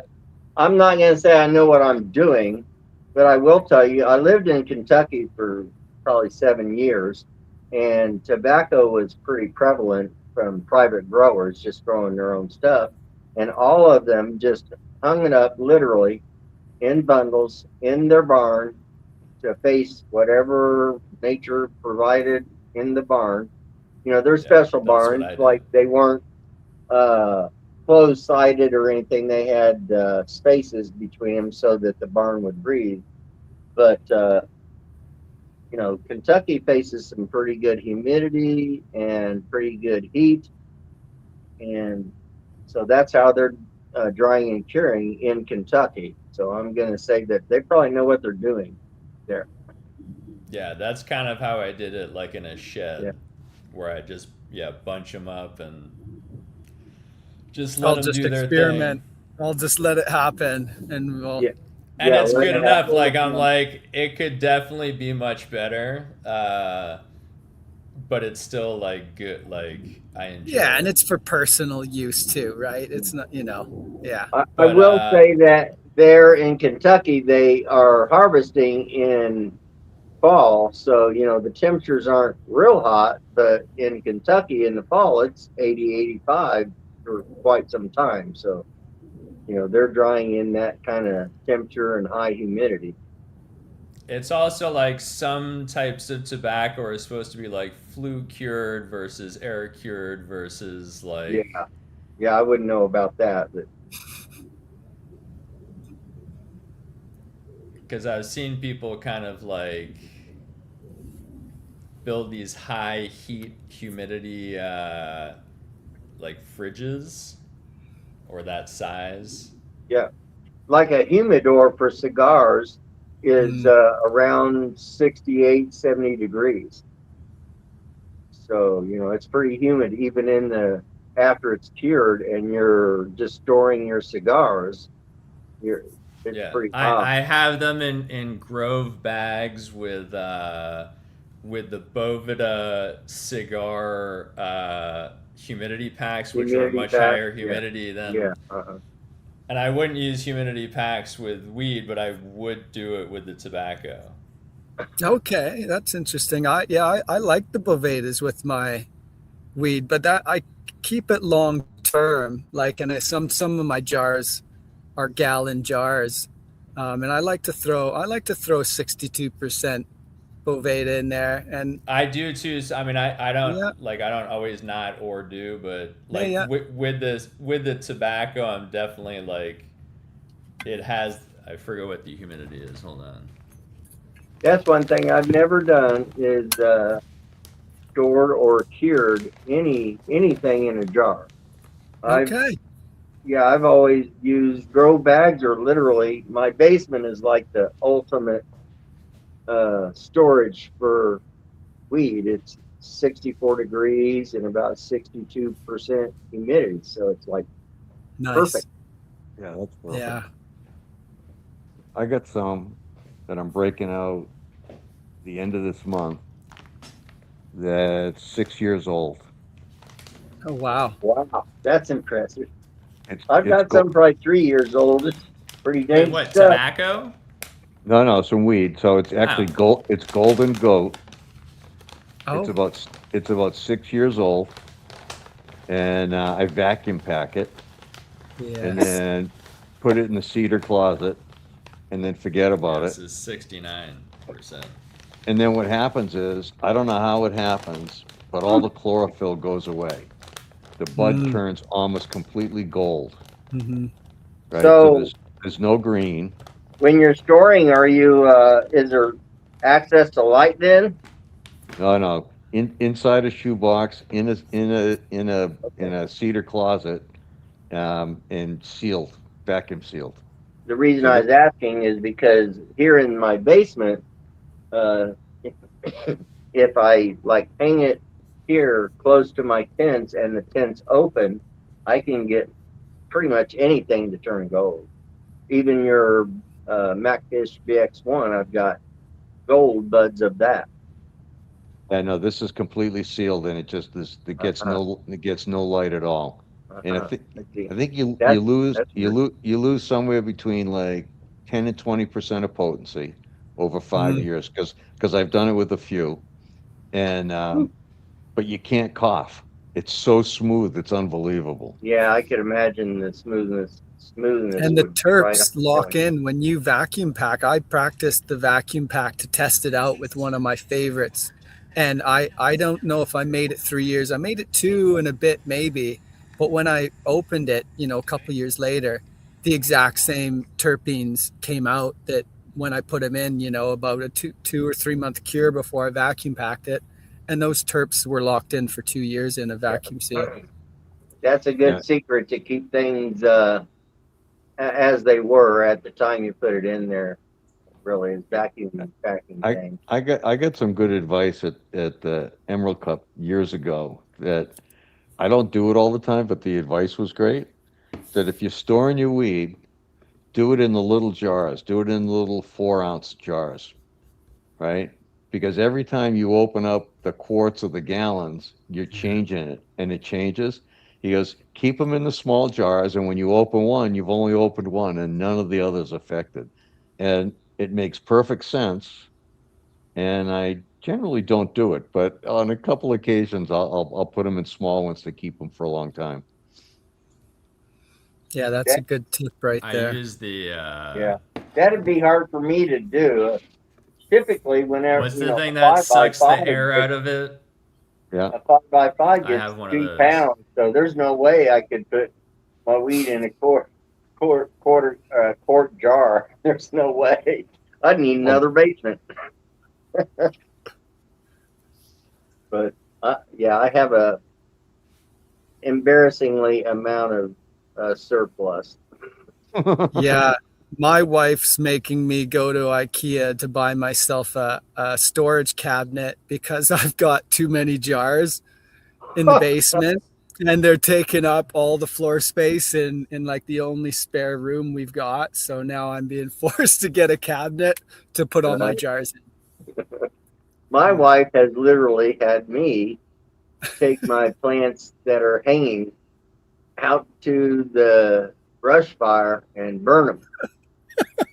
That's the kind of surplus I got. I mean, literally, all I have is my brother and my sister that does what I do. So it's hard to get rid of it. And not, here in Indiana, you're kind of restricted to who your customers might be. Sure. You know. So I end up definitely chopping built that. plants down in October. I mean, sometimes I let them go just to watch them go, but I have Yeah, too many see what plants that happens. I'm not harvesting a Thai, Hawaiian, Burmese out here, and I've got a 10-foot tall Thai, Hawaiian, Burmese, and it looks beautiful, but that thing's getting chopped down into the compost pile at the end of So, the year. It's just to so look at. how many plants are you able to get under your light depth? Yeah, that's a good one. So I think 9 is the right number, About but the max. yeah, 9. I've got 3 terraces and I can go 3 in each, and that's probably the smart move. But I think I do. Sometimes I do 12. Um, I'll just tell you publicly, I kind of screwed up my light depth. So for the last 3 weeks, I've been light depping, but I didn't want to fork out on the black and white, greenhouse light depth tarp. It was a Uh, little bit expensive on Amazon, so I was like, I'm just gonna get the dark brown tarp from Home Depot, so and like I've a been pulling this brown, 60%. just a tarp. It's just a tarp, man. And these genetics in there, we've got, you know, some Thai that came straight from Thailand through Zomia Collective, some West Bengal Indian. Those seeds came straight from India. So these Right. plants, where they're growing, they're used to it being pitch black at 6, 7 o'clock at night. So I don't Right. think that my brown tarp from Home Depot was blocking out enough light. And now I finally, last night was my first night, and I'm 3 weeks behind now. So unfortunately, I'm going to be pushing these plants to, the first week in November for sure. And that's going to give me, what's that going to give me? 12, 13 weeks. So hopefully they're not trying to run 14 weeks that I might Right. finish. So fingers Yeah. crossed. Which Because I want most of I the want my 9. most of the ones you You have know, are long flower plants out there. they're long flowering, like those Indian plants. They're gonna go. I think they want to go 15 weeks, as far as Yeah. I know, and same Yeah. with the Thai probably as well. So I may have, kind of ruined this year's light depth just by me, thinking I could get away with a normal tarp rather than an actual light depth tarp. Uh-huh. But we'll see. Time will see. And obviously, I could tell because it had been 20 days in, and I was like, hold on a minute. Like, where's all the pistols in my light depth? 21 days and it still wasn't pumping pistols yet. They Yeah. weren't. And I was like, I'm in big trouble here now. So I forked out and I've got it going now, but I'm only day 1 of flower. But I mean, day 1 of flower now is better than nothing, because typically up here in Canada with the longer days, they won't trigger into flower till maybe the 15th or the 20th of August. So I've still gained 3 weeks. So Yeah. fingers crossed. Yeah. Yeah. I got you. We'll hope for the Even best. even just depleting the light PPFD, to that extent, I'm sure you're still triggering it. It's just slower Yeah. to react. That's what I thought, because I can see them going into flower. They just didn't kick in, right? Uh-huh. So I think I slowly changed the season for them, like in a way of, saying it. And then now I gave them like a 15, 16 hour dep last night just to kind of kick them into gear. Hopefully that's going to be enough. Uh-huh. I'm going to be the 15th here. I still don't have anything pushing yet. Okay. Yeah. I mean, it's almost pre-flower pistils is all you're seeing. Like there's nothing there. So Yes. Hmm. But I want- you've got your staggered, your branches are doing the staggering, like you're seeing that, but just Yeah, no. they're definitely mature plants. Yeah. But What's Yeah, your so you're daily similar. light right now, Bob? I'm sorry. Out there? Say it again. What is your daily amount of light there in Maine? So I'm in Mass, so it's probably 6 to 8, 14 hours, right? What's the peak? 15 and change in the end of June, right? Yeah. Yeah, we're at about 14 hours and 12 minutes right now. Yeah, I don't know. So you've got to be less than that, I'm sure. Yeah, it's probably right around. I don't think we're in the 13s yet because it's still 8 o'clock. I mean, Yeah, 8:30 probably now. right It's at it's 14 it's hours. 100% pitch black, but I still don't have anything started It'd yet. be sad when summer's over. Hmm. Yeah, Yeah, Hmm. don't. It's coming, right? Yeah. Yeah, your genetics for me, Bob, they all want to go right to the end. That's just the catfish and the miracle of the fishes, but they all like to go for me up here. None of those can come down before Halloween, but I think similar to what you're saying, none of them are triggering until at least the 15th of August, which is giving 10 weeks, and I think 10 weeks is for those varieties, that would be a dead minimum for a finish, I think, for your Yeah, catfish yeah, and miracle. that's yeah. 10 You're weeks. not getting a high percentage of amber at that, but depends on Yeah, what you like to call finish. Like for I sure. like sometimes my plants are only like 2 to 5% amber when I'm harvesting because I like them at that stage, and that's where I start out at with any testers that I do as well. So, yeah. I like that. I like a Yeah, 2%. I don't yeah, try me to go past 5. right. I'm the same way. I like under 5. yeah, Yeah, because by the time you dry it, the percentage of amber increases quite a bit. absolutely it does. Yeah. Yeah, the only line that I have that finishes is the lavender line. That finishes pretty quick. Yeah, that one's quite exciting, actually. I have to say that just, and what's in there with the lavender, Bob? Because that one, those posts were getting me excited. So I've done a couple. I did a really interesting one, and it's somebody else's work with my gear. So I've had the lavender forever, and I gave it away. Um, Ozark's got it. Marcus Aurelia's got it. All of Marcus's stuff that he's done is the plant that I gave him. It's the same cut. Hmm. So I did a back cross. What the hell did I use? I used a back cross where it was a lavender and chili verde. That was it. So Yes. yeah, and chilavender, and it's a great plant. I mean, it's a bunch of guys grow it, bunch of the public market grows it. And I took one and I did the chilavender into the lavender. So I got a back cross. Yeah, chilake is so that's actually chilavender into LA Kush cake.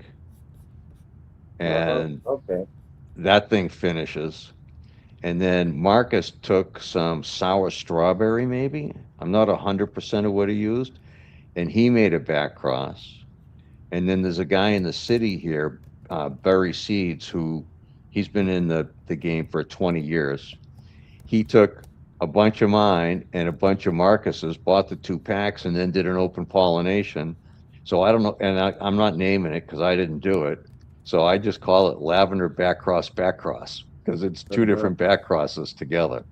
Right. Um, and I grew those out, and I just posted one recently. The male is like the male I got is I gave away all the females. There's like 20 or 25 of the females being grown around Mass at different friends' houses, but the male is unbelievable, and I'm going to use the male just to do straight out crosses with some of the other stuff. But the lavender finishes pretty quick. So sorry, what was the chai lake again? Chilake is chilavender, which is chili verde and lavender, right? Perfect. And there was some lavender in the chili verde, but I'm 90% it's not the same lavender. It was a different lavender. Oh, okay. Interesting. Okay. So that was chilavender, and then I hit that to an LA Kush cake. Huh. And the LA Kush cake is I still have that one. So that's the lineage of Chilake.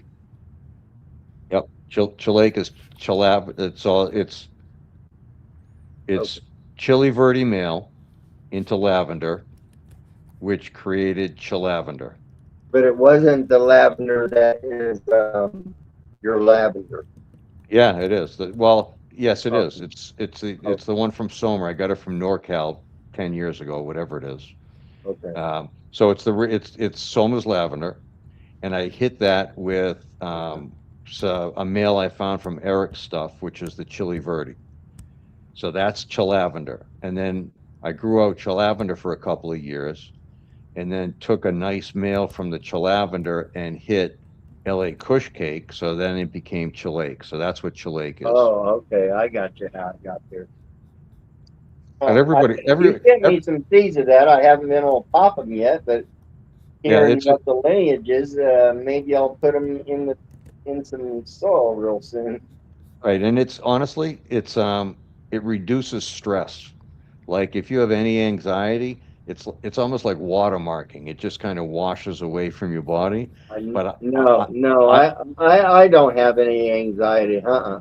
well, then, you know what though? I really don't. I honestly, I don't have any anxiety, and I don't need the chill stuff. But a bunch of friends wanted something that will have them relax. Yeah.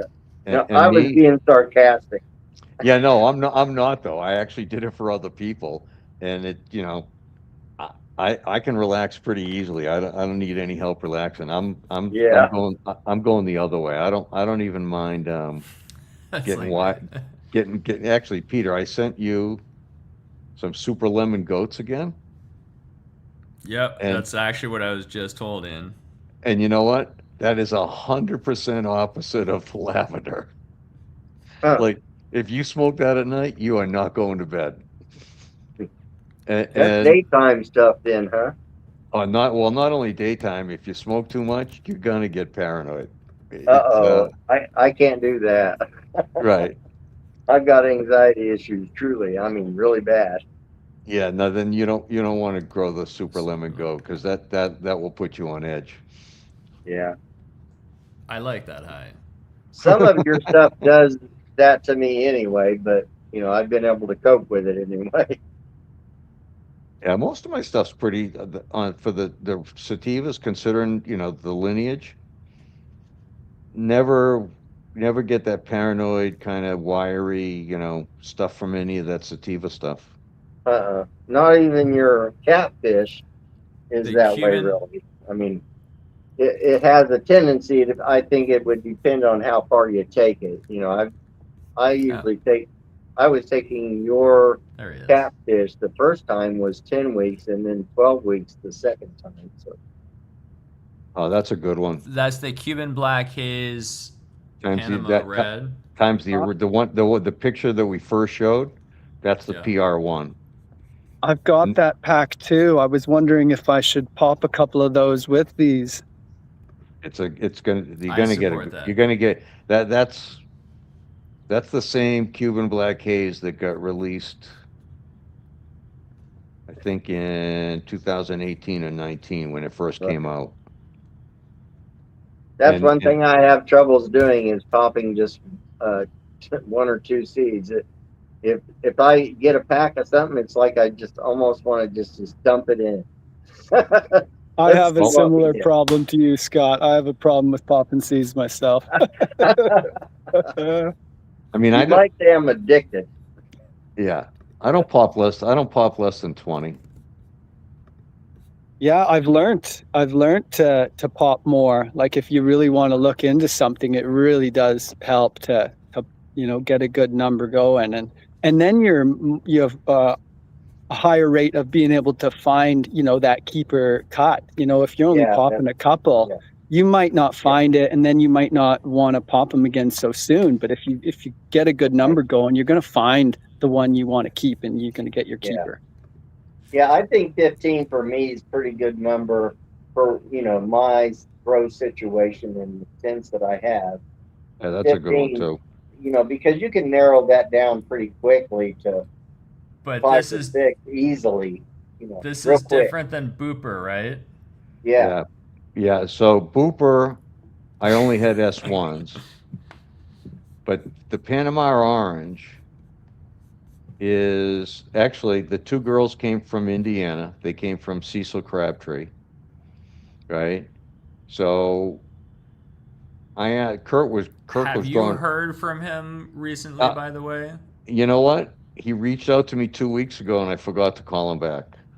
But So like he's the around. 2 weeks ago was the first time in years, though, right? Probably a year. Oh, okay. No, I try. I mean, and honestly, I need Is to he call doing him. So okay? I Is he doing well, well? I mean, what happens is I was golf tournaments, I was traveling, and I forgets things, right? So I forgot to call him back, and all of a sudden I'm remembering now. So I will probably call him tomorrow. But yeah, I haven't talked to him in a while. Or you But may on the forget again. yeah, but on the Panama Orange, I asked him for his two best plants, and he gave me the OCD M15, which Cap thought was one of the better plants that he'd produced, which was orange, and then the other was, what the hell was the other one? As another orange plant. Actually, hold on a second, because I'm typing up the description. I'm just What- gonna put what- it and some other plant. What Yeah, kind well, of orange are well- you talking about? Like a pith orange or the sweet orange? so actually, let me go for a second. And Panama Orange. Talk about forgetting. The orange I got out of the catfish, the myrcene pheno I got was like orange pith, like orange rind. It was like a sour orange. Yeah, yeah. That's what I got, That's the Scott. prominent orange in most Okay. strains. I mean, to Yeah. get the fruity sweet one is pretty rare. Where the hell did it come from? It's OCDM 15. And the other one came from Seed Junkie, I think. It was his orange. But it's the same thing. I took the Panama out with two different oranges and brought it back together. And honestly, on that Panama orange, I went through, I don't know, 5 or 6 different oranges before I decided on that one. And it came out really, really nice. Only a What couple was- people. What was the prominent citrulline, or what kind of terpenes was that? It's caryophyllene, Okay. so it's spicy citrus. Oh, I got you. That's a nice terpene. I find it super medicinal. The high caryophyllene phenos that I've tried, I think have a great medicinal effect. I quite like that terpene as a dominant. Peter's putting it in, and I'm trying to think. I don't even remember which damn plant I used. So I have Cecil's two best plants, OCD 15 and Seed Junkie's orange. Panama hold on. Orange went through 5 or 6 oranges before he settled on this one, caryophyllene spicy citrus. Let me see. I mean, I definitely have. Oh, here it is, right here. I love that we're Oh, rolling you- out some new Boston Bob genetics on dagga right now. Love it. Right? It's Live, live we're on writing up air. descriptions live. We should be puffing it at the same time, really. So the Panama Orange, the chart I have, says I used bag of oranges, which is Booper as the mom, and then the OCDM 15 with the Panama Red. Doesn't sound right though. I thought I used another one. You know, I make up these sheets of what I want to do and plan, and then if the plants don't act up, I don't do it. File 13 that, huh? And I just, I'm going to ask you quickly, Bob, the Cuban Black Haze cross to Yeah. the Panama, that's not crossed to the Panama Red Death. That's just the Panama one. Is that correct? Correct. Okay, so- that's PR1. So the PR1 is going to be much longer flowering because it doesn't have, I'm guessing, the Malawi haze in there. Is that correct? That Panama one's long? There it is. Because I asked you about, I'll tell you, because I asked you about it once on a show, maybe, 6 months ago or something. and I asked you about that variety, the CBH by the Panama, and you said, "Good luck finishing it." That's all you said to me, and I haven't. I was going to grow it this year, and I haven't because you said that. Well, I mean, Is the Cuban- coastal the same as the legendary? Is it the same? No, I'm pretty. I mean, it's definitely going to go long. I mean, Yeah. that's a 12 to 16 weeker. Okay. So Okay. I think the one that I used was the same one that I used for the lemongrass lo mein, which is orange cream from Exotic. That's what it was. Oh, orange cream. Yeah, there you go. Yeah. So what happens is on Cap's OCDM 15, there's Starfighter and orange cookies in his OCDM 15. And in Exotic's orange cream, he's got Starfighter and Agent Orange. So I wanted those two to be similar but different. And the orange cream was a little bit of a stouter plant, I remember growing. And the OCDM 15 was a little, kind of taller and viney. So even though they had similar backgrounds, they had different morphology and different growth patterns. So I hit the Panama Red to both of them and then brought them together after that testing to Panama Orange. And I wrote down Booper, but I'm 90% chance I used orange cream instead of Booper. That was going to be great. That's a great cross. Yeah, that Panama Orange should be great. I mean, That's going to be. that bag of oranges, the Booper, I think they're growing it now up in Maine. A buddy of mine asked if we could release it, and he's honestly, I don't have to keep a clone because he's had it for at least 5 years, and it's his main plant. So the Booper stays around. I just ask for a cut if I need to do something with it, and I don't have to keep it, which is quite nice. It's always nice to have somebody to help you out that way, isn't it, Bob? I wish I had some people that could do that for me here. Well, I agree, you know what- Scott. you know what the key is? You just got to get something they love, and then you don't have to ask them. They just keep it. Yeah. Right. Yeah, As long as I relationship can, that right? works out for everyone. Right. I mean, It's hard to do that. There's this guy I've been doing some testing for. It's really hard to work on my own stuff because he keeps me so busy. That I don't know if you know him, Boston Bob Mass. He That's keeps me. me pretty busy. Yeah. I'm trying. I mean, honestly, I have 2 cultivation facilities here in Mass. Right. One of them's got 60,000 square feet, all inside, which is a huge operation. And then I've got friends that run a couple acres of just sun grown. Oh, Nice. And Yeah, I've been there's big big difference. yeah, but I mean, it's not. So what happens is right now, they'll probably end up in the greenhouse to be sun grown. But right now, I got 14 grown over there for them, and then I come over and I take a look and see if we can find something special. But the nice part is, so long as they're 25 to 30%, the commercial enterprises will grow it because they can sell it. Right. And you get some of the sativas, which could be high teens or low 20s. Mm-hmm. They're less likely to be able to move that at the dispensary, even though all of us like that stuff. Yeah. Right. So long as it's strong enough, they'll grow it because they can sell it. Right. So And make money quickly, because that's the problem with long flower in a commercial setting, is that they just can't verify or explain to the bosses that, hey, we got this great weed. It takes 16 weeks to grow. But yeah, don't you have some of that And it stuff that only yields takes less. 8 weeks? Let's go with that. I'll give them a little shout out. So Paper Crane Cannabis runs sun grown. The way he set up the operation to reduce labor cost and everything else, they basically just produce pre-rolls. And they're growing a whole bunch of sativas this year, and they're going to go long, and they're going to finish them off in the greenhouses, still being sun grown.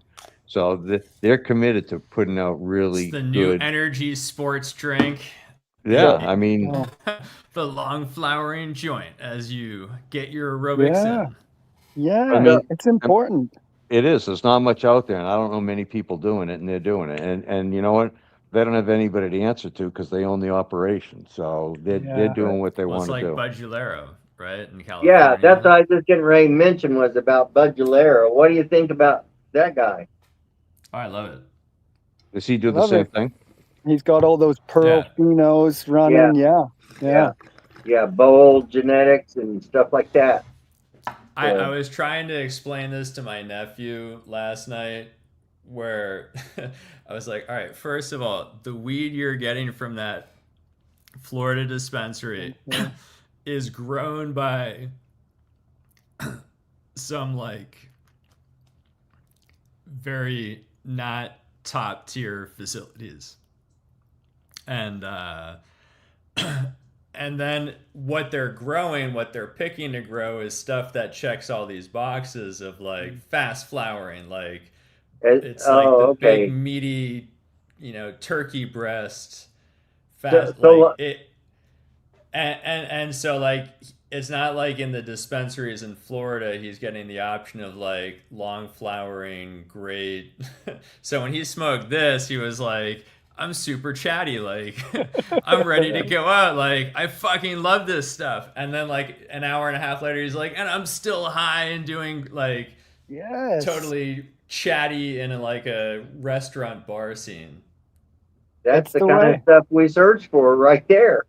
It's exactly. I couldn't look after my garden. The amount of plants I have here, and the amount of jars of cannabis that I'm sampling as I'm growing. If I wasn't growing sativas, I couldn't take care of this because there's too much work for me here. Yeah, it'd be happening But too fast, right? yeah, but if you give me something like, that gets a bit of up, like Bob's terpinolene catfish or this Vietnamese, I can come out here and I can work all day. And I might not realize whether it's been 10 minutes or 3 hours. That happens a lot. But I get the work done. It happens. And I like that. if I went and had that stuff from our dispensaries, it's all the same here in Canada. Everything's very generic and it's got to be within the 10 weeks or under. So you're not getting that stuff that you're not getting to get the chores done weed from the dispensary. No chance. And yeah, no, they're doing 63-day rolls. That's the Yeah. goal. Right. That's it. Yeah. Yeah. But I've got- we'll test out Well, your and the sativas, Bob. THC has to hit the numbers too. I was trying to explain that to him too. Of like they also have to grow stuff that like wows someone like you, pointing to him. Yeah. Yeah, So I mean, he appreciated good weed. I'm fortunate in that it's a hobby and I don't need to make any money, so I just grow what I like. That's the Right. best way to be. Yeah. Yeah, I mean, honestly, sometimes I feel bad for these guys because they honestly, like, I know quite a few that are doing this commercially and they love what they do, right? I mean, they like taking care of the plants. They like going in. You go into some of these places, and by the time you're done smelling plants, the whole end of your nose is just black, right? I'll bet. All I covered mean, in That's a resin. terrible thing to Yeah, have happen, though. right. And you're just sticking them in, and you're trying to enjoy, and you're trying to look at the plants they like best. So all the guys love it. It's just that at a certain point, they have to become efficient. And, then the business comes in and they want 63, 64-day stuff. With They'll have bag some- appeal. Yeah, well, I mean, you know what? I know one is, I put it out a long time ago. I don't think I have any left. The Logie is a beautiful plant, right? That Logie was the same, not the same. It was closer to the Catfish 11. You could taste the Colombian, right? And the lowest they could get it down was to 75 days. And the reality is when they turn a whole room, they can't wait 10 days for one section. They got to turn the room. So the Right. weed's good, but it doesn't fit into the SOPs. So, Right. honestly, like I said, sometimes I feel bad because I know the guys want to put out the best product and they like Yeah. doing what they're doing. But It's they not, can't. yeah. And there's nothing worse. I think the worst thing is trying, if their target is 63 days and they're trying to run an 11 weeker and they're just doing it and cutting it down 2 weeks early. I think that is creating a lot of the shitty weed in the dispensaries is early harvested earlier than it's meant to be harvested, because then the effects I think aren't that that what's happening with the commercial end of things like that, they're harvesting it really early. Even short flower, they're harvesting it early Earlier. because their intention is to make rosin with it. So they're harvesting things when they're clear Yeah, to cloudy instead of cloudy to amber yeah. for Yeah, the so harvest for rosin or even resin. Either one, they're doing it early for terpene profiles. You know, they're a little higher when they're young. So Yeah, White. Damien, in my experience, I have not seen that. Okay. I know a few of them, and they want the stuff that's right at 63 days. Yeah, Right. it has to be Yeah. that way. Okay. I mean, yeah. that's what, I mean, look at the, you know, I don't know how popular it is still, but that blueberry muffin, right? Mm, I mean, that thing finishes in like under 60 days. Right? So, and that's good weed. So they're just trying, you know, and everybody's trying to find something new. So they do the testing, they find it out. I don't think somebody's taking a strain that's a 75 or 90 and cutting it at 65. yeah, Because because that to me would just be, there's no point in losing any quality and effects, right? Like that would Right. that's what Right, they're which- you got to keep quality of effects, because then at least people are still going to keep coming, you know? right, and the reality is there's a million strains, right? Yeah. The I pig mean, farm. Yeah. yeah, there's literally thousands of strains. So you're not going to take something and shortchange yourself when you can just change it. But that's why most of this stuff being, you know, I call it indica based, right? I mean, Yes. because anything on the Afghani side just finishes quicker. Yeah, I think that's a good point, is a lot of people have to realize that that is what they're growing. It is indica based, broadleaf based, that shorter flowering. So when Yeah. it says sativa dominant, it's not really sativa dominant, because it can't be. If they're, I mean, it could be, you could have sativa effects, I suppose, but I think some people think you're actually getting like a sativa type out of a 63-day variety from the dispensary. yeah, And Yeah. once you've actually tried these Vietnamese and these Thai and these longer flowering, then you Oh, yeah. know what like a real sativa is. So I Right. think they need to really just make sure, you know, it's a sativa hybrid. So it's not giving you that narrow leaf effect, but it's giving you part of it. So Well, I that's what think it's I'm. Yeah, confusing. no. Yeah. So I'm trying. I mean, it won't happen until next year, but that's why I did this lavender run looking for a male, and I got what I want, and I'm gonna go to the sativas and just outcross to 2 or 3 sativa moms that I have an idea I think will work, and then it's a matter of, can you get any of the sativa effects through in a shorter time, or Yeah. is the lavender take over and it's, you know, you're a little high but you're pretty chill and you don't get there. So you know, who knows? But Yeah, that's interesting. And I've been messing a bit with that myself lately, because I'm trying to wonder the same thing. Can I get the 17-week effect from the Burmese into something closer to 80 days? And I've been sampling some jars where I crossed it to a super skunk. So kind of a similar thing. And I'm testing these jars, trying to find that Burmese effect in a 80, 90-day flowering hybrid. And I found that some of the effects come through, like you get some up and some kind of open-minded effect. But then what happens is that the hybrid cross seems to bring it Fade down it. quicker. So you Yeah, don't fade get it. like a long high. You're not like up and up for like 2.5 hours. You're up for like an hour and a half. 25, 35 minutes. And then that hybrid comes in. So you get some of it, but not all of it, which is still cool that you can do that. And I think it's a great, way to go, because, you know, people that do have to go to dispensaries, they want to they would still love to be able to buy the types that we're talking about. So I think, yeah, you need to keep going with that because you'll come up with something. Yeah, I'll do. That's kind of I found the plant, and it's a matter of now running stuff a couple times, and I will very likely do that next year because I got the Nice. mail. Yeah, That's exciting. Yeah, you just Yeah. gotta try all those phenotypes and keep a lot of clones, right? Like you're doing already, just clone up a clone and until you Oh, find that one. And what you do is you go run 40 of them at some place, and they literally just keep track of which finishes, and then you take the 10% out of the 40 that finishes the quickest, and then you work those 4.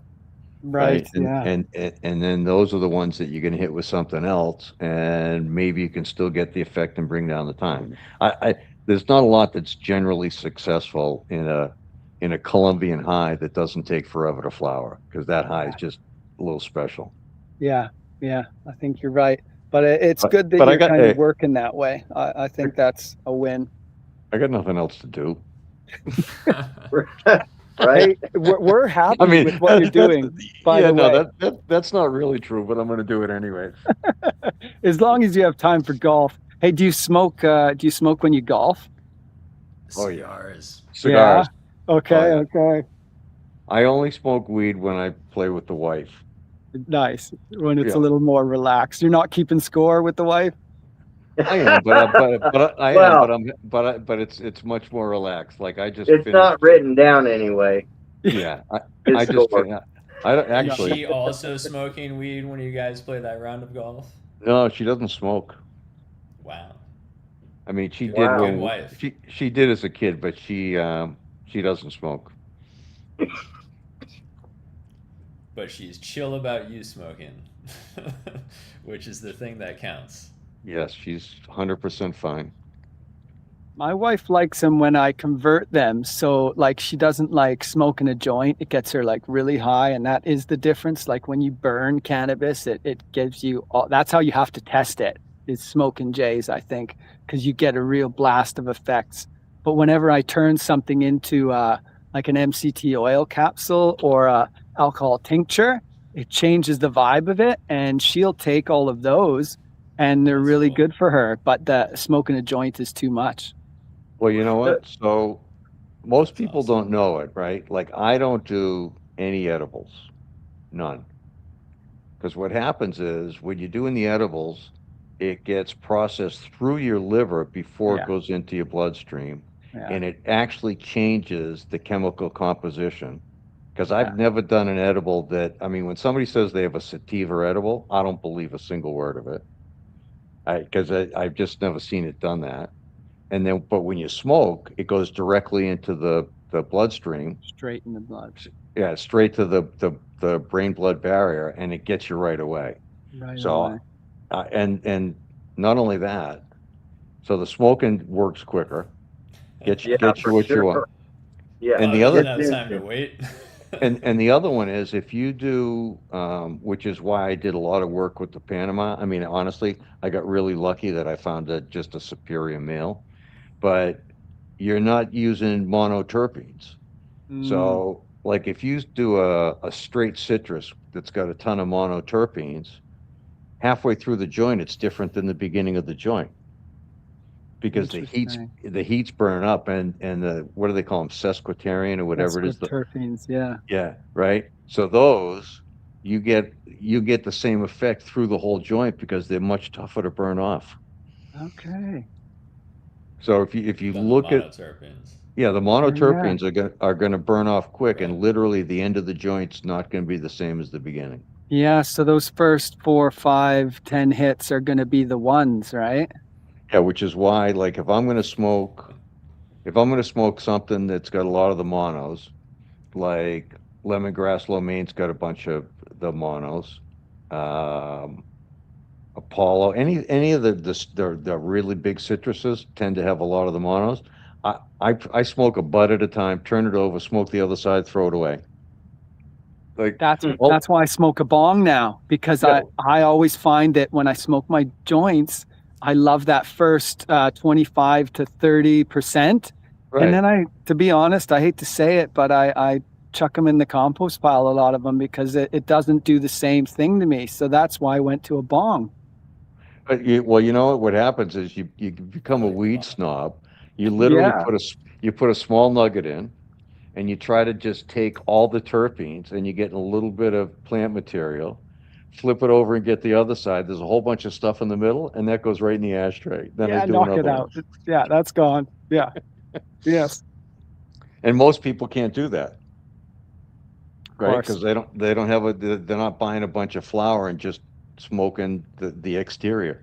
Yeah, when you're paying for it, you're Right. sucking those J's. You're smoking roaches, man. You're All getting the way down all to the way down. Every Yes. every Yes. drop, don't you waste it.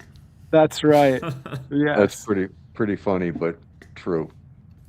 But true.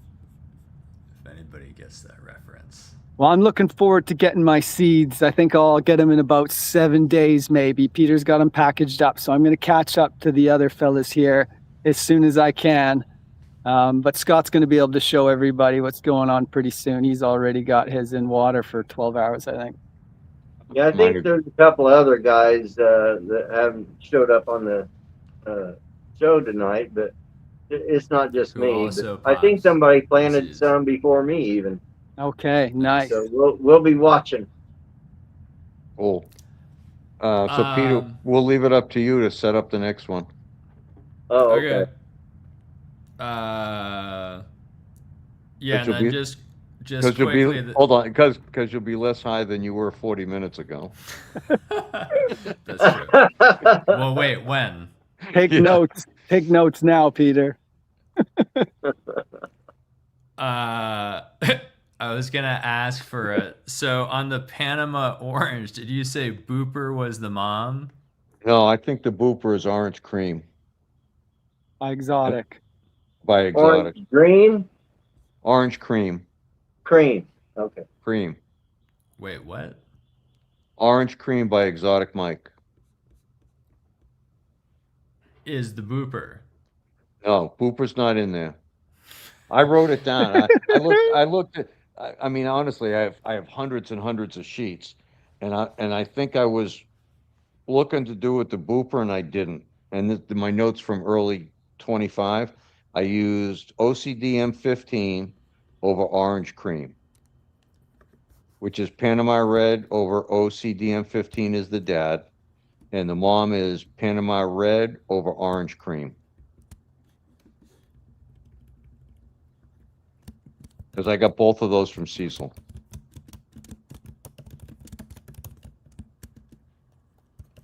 I might have to get some of these orange beans because I missed the Booper. I didn't get any bags of oranges, and I really enjoyed the orange myrcene and the catfish. So I'm gonna have to. They'll go fast, I'm sure, but they sound fantastic. The orange crosses you've done. So I will tell you that I don't think the Booper S1s turned out as good as Booper. Okay. I mean, I think it's good, but if you ever and the seeds have been gone, and Randy, who was generated those seeds past probably almost 2 years now. If you have an opportunity to actually get bag of oranges seeds, it's an unbelievably fabulous plant. And when I bred it to the Panama Red, the Boop, like I said, there's one of my buddies had it for at least 5 or 6 years. Now there's a couple people growing up in Maine for commercial. Like, it's really, really good weed. And that bag of oranges, there's a couple threads on the forums that they're all bag of oranges fanatics. Nice. And I was lucky to find a nice one. It's a really good plant. Excuse me. It's a really good plant. Yeah, I think the last time I saw those on dagga was last summer or last fall. They were gone before the end of last year for sure. Yeah, and the I thing think there were is, a lot of them. they're all S1s, right? So there's nobody making F2s, and I think a couple people were selling them as F2s till they were told, you actually made S2s, not F2s. Right. So yeah. Right. Yeah. But if there's any originals out there that you get, grab them. They're good. Do you see that one? Oh, what's that, Peter? Mac Oh, that's Red a good one. Haze. Is that So- Mac Red by who? That's Mac Red with Cuban Black Haze.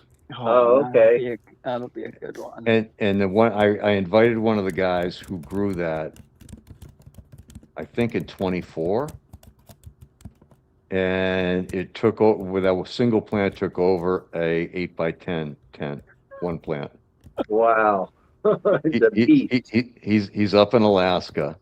I think he's taking a break, or it's what I mean. He's not growing a lot right now. I That might have- forced him to take a break. That tent. Seriously, Probably he's still smoking on that.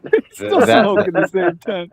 that plant was he literally had arm-sized colas all over an 8x10. Wow. So that Mac Red Haze, that's another one. That's because the Mac Red's a great plant, and that was I did that with Cuban Black Haze. Those are quite nice. Not a lot have been grown. Very exciting. You got any? You got others, or you got them all, Peter? I think, well, and then there's the chocolate Thai back cross. At least you got those, the chocolate Thai I didn't- BX. Did I send you a lot? Oh yeah, okay. I was gonna say I didn't send you a lot of those, did I? No, I They're wasn't on it. really gonna probably put any up, but Just grow them out. Honestly, that's I gave you 50 because I just don't. I think I only had like 150. I don't even know if I had that. I might have only had 100. I saved enough where I can do a mail hunt if I have to. But that's the T10. call. That's the red stem chocolate Thai. Mm. Because luckily I did. Actually, Damien knows this, right? Because I made sure I did the back cross in case I lost the plant, and then it ended up I lost the plant. So luckily those do a are seed increase. Yeah. yeah. Destiny will give you something for later. Thank Yes, goodness for that. hopefully that's true. Hey, Bob, I don't Hi. think I told you about the RTH Plus, that one of the girls that I have that I harvested because it was affected by the Hermy. Yeah, It was the one next to the Hermy plant, so I took it out at the same time.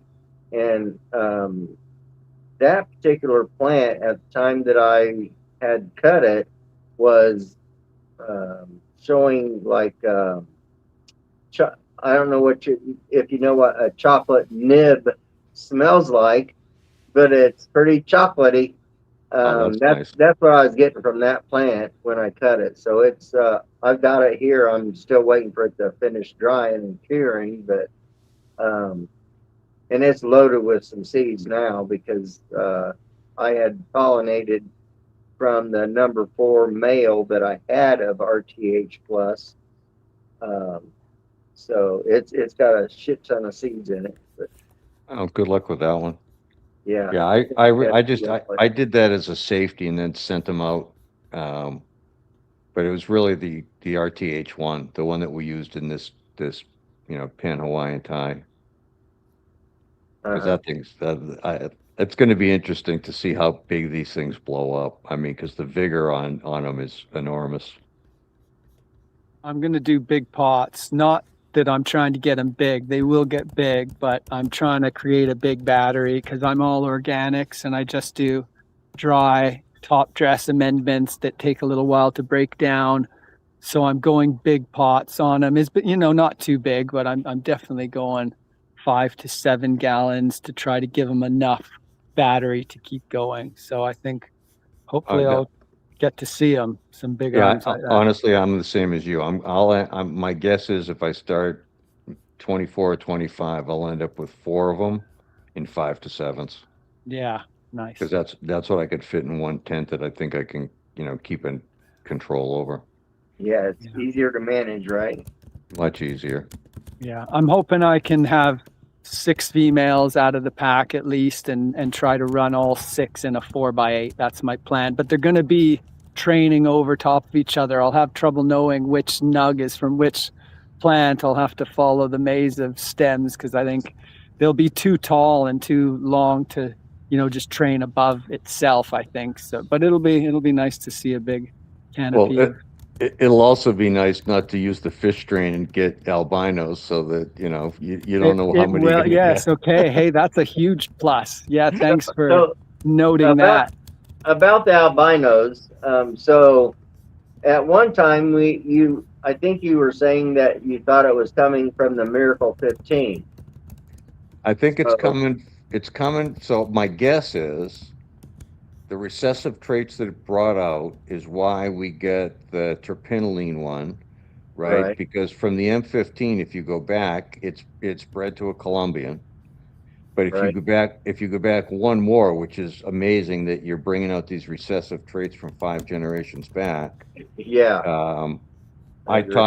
I talked to Mosca, and he was telling me that the few albinos that he got in maybe one of his, I forget which strain. I think it was a bubble strain, but he thought it came from Starfighter, and the Starfighter behind Miracle 15. So he thinks it's got some interaction, right? So there's probably one allele in the Starfighter that that turns the recessive trait on, and then since I used basically two M15s on both sides of the moms, right, to bring that together, they kind of match up, and all of a sudden they put out the albinos from that recessive trait, which is, it makes sense, right? I don't know if you can prove it, but it makes sense because on the other side, then you get these other ones where the other side is this straight terpinolene one, right, amongst all the myrcene ones, and then the ones that aren't making it are the albinos. And honestly, I like the albinos because I cull a ton anyways. So if I start with 20 of them and I got to kill 5 or 6 of them, actually I don't have to kill them because They die they, on their own. yeah, Saving pots, yeah, saving soil. saving soil, I'm saving electricity, Yeah. and I think if but it doesn't mean that there wasn't something good there. But I think the reality is you get something average, something good, and something really good. And Right. the albinos make that selection process in 2 weeks, and none of us can pick anything in 2 weeks, That's a right? fact, Jack, right there. Right, They make the process quicker for sure. right. Yeah. So Yeah. I don't mind it. I think the albinos are a huge plus. Great way to Well, look at it. the only thing I don't like about albinos is that, my plants are my children sometimes in my heart. So when I see that happening, I'm like, oh, this bitch is gonna Feel die. sad. I know. I try to think that I can make it live. I've got the albino, and I'm like, Burn the no, I Put it in a can. light way bubble. down. It won't Yeah, matter. so I'll give it some special. Like, oh, this FPJ, it'll bring some chlorophyll. It'll survive, and I keep trying to keep them alive, but obviously it's not going to happen. Oh, Doesn't there's no work. chance. It's like being born without a mouth. You're only going to make it so far. They can't eat. I'm trying to Poor remember. things. There is a guy that I was following. I can't remember who it was, but he's in Canada, and he has a plant that is half albino and half full plant, regular plant, Interesting. but and it survives. He's flowered it out, Like and one he's half even is producing dead. seed from it. One half is it kind of just albino It's limping the like other one along. conjoined twins and one of them's dead. Well, Yeah. you know what though? It's Well, no, no, it's not twins. It's Right. it's a single seed that literally half of the plant is albino, and That's it's crazy. keeping up with the green side. I mean, Very it's cool. not like you would ever I- think that an albino would be. well, you know what though? It's actually, it can't be an albino because albinos can't live. So it's variegation. It's And probably variegated, Yeah, instead of albino. severe But it's variegation. white. It's white. Mm. The leaves and buds are white. So I know what you're talking about, and that plant was Vanilla Luna. Ah, The guy's on the West Coast, and he went through 4 or 5 generations. I still chat with him once in a while. Yeah, he's in the British Columbia area. Is that where he is? Yeah, pretty sure But that's I'm pretty sure the plant was Vanilla Luna, and the variegation was like half of the plant, and it wasn't a light green. It was white. Yeah, it was Wow. white. Right. Yeah. Yeah, He's I mean, honestly, you have a very good Like a chance of seeing cauliflower. variegation in these plants. Because the chocolate Thai that I Chocolate Thai. use, that red one, it has variegation in it. And you got 2 out of the 3 parents that are the chocolate Thai. So the odds of getting variegation, I'm guessing, are better than 30%.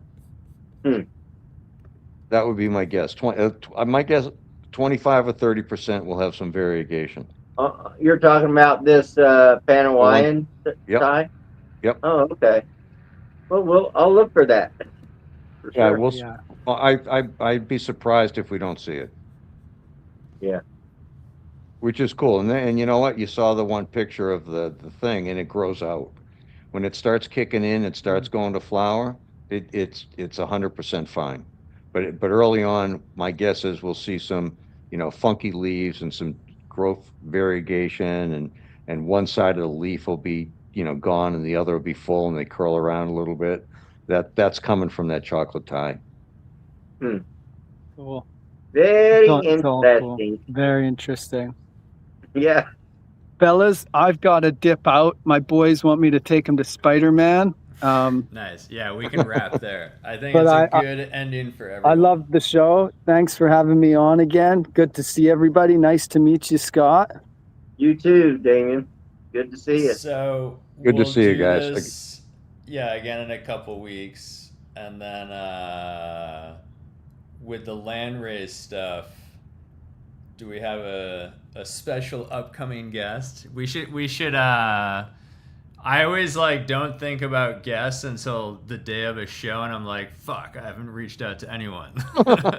Hey, in you should have done 45 better minutes, planning, Peter. can you jump on YouTube?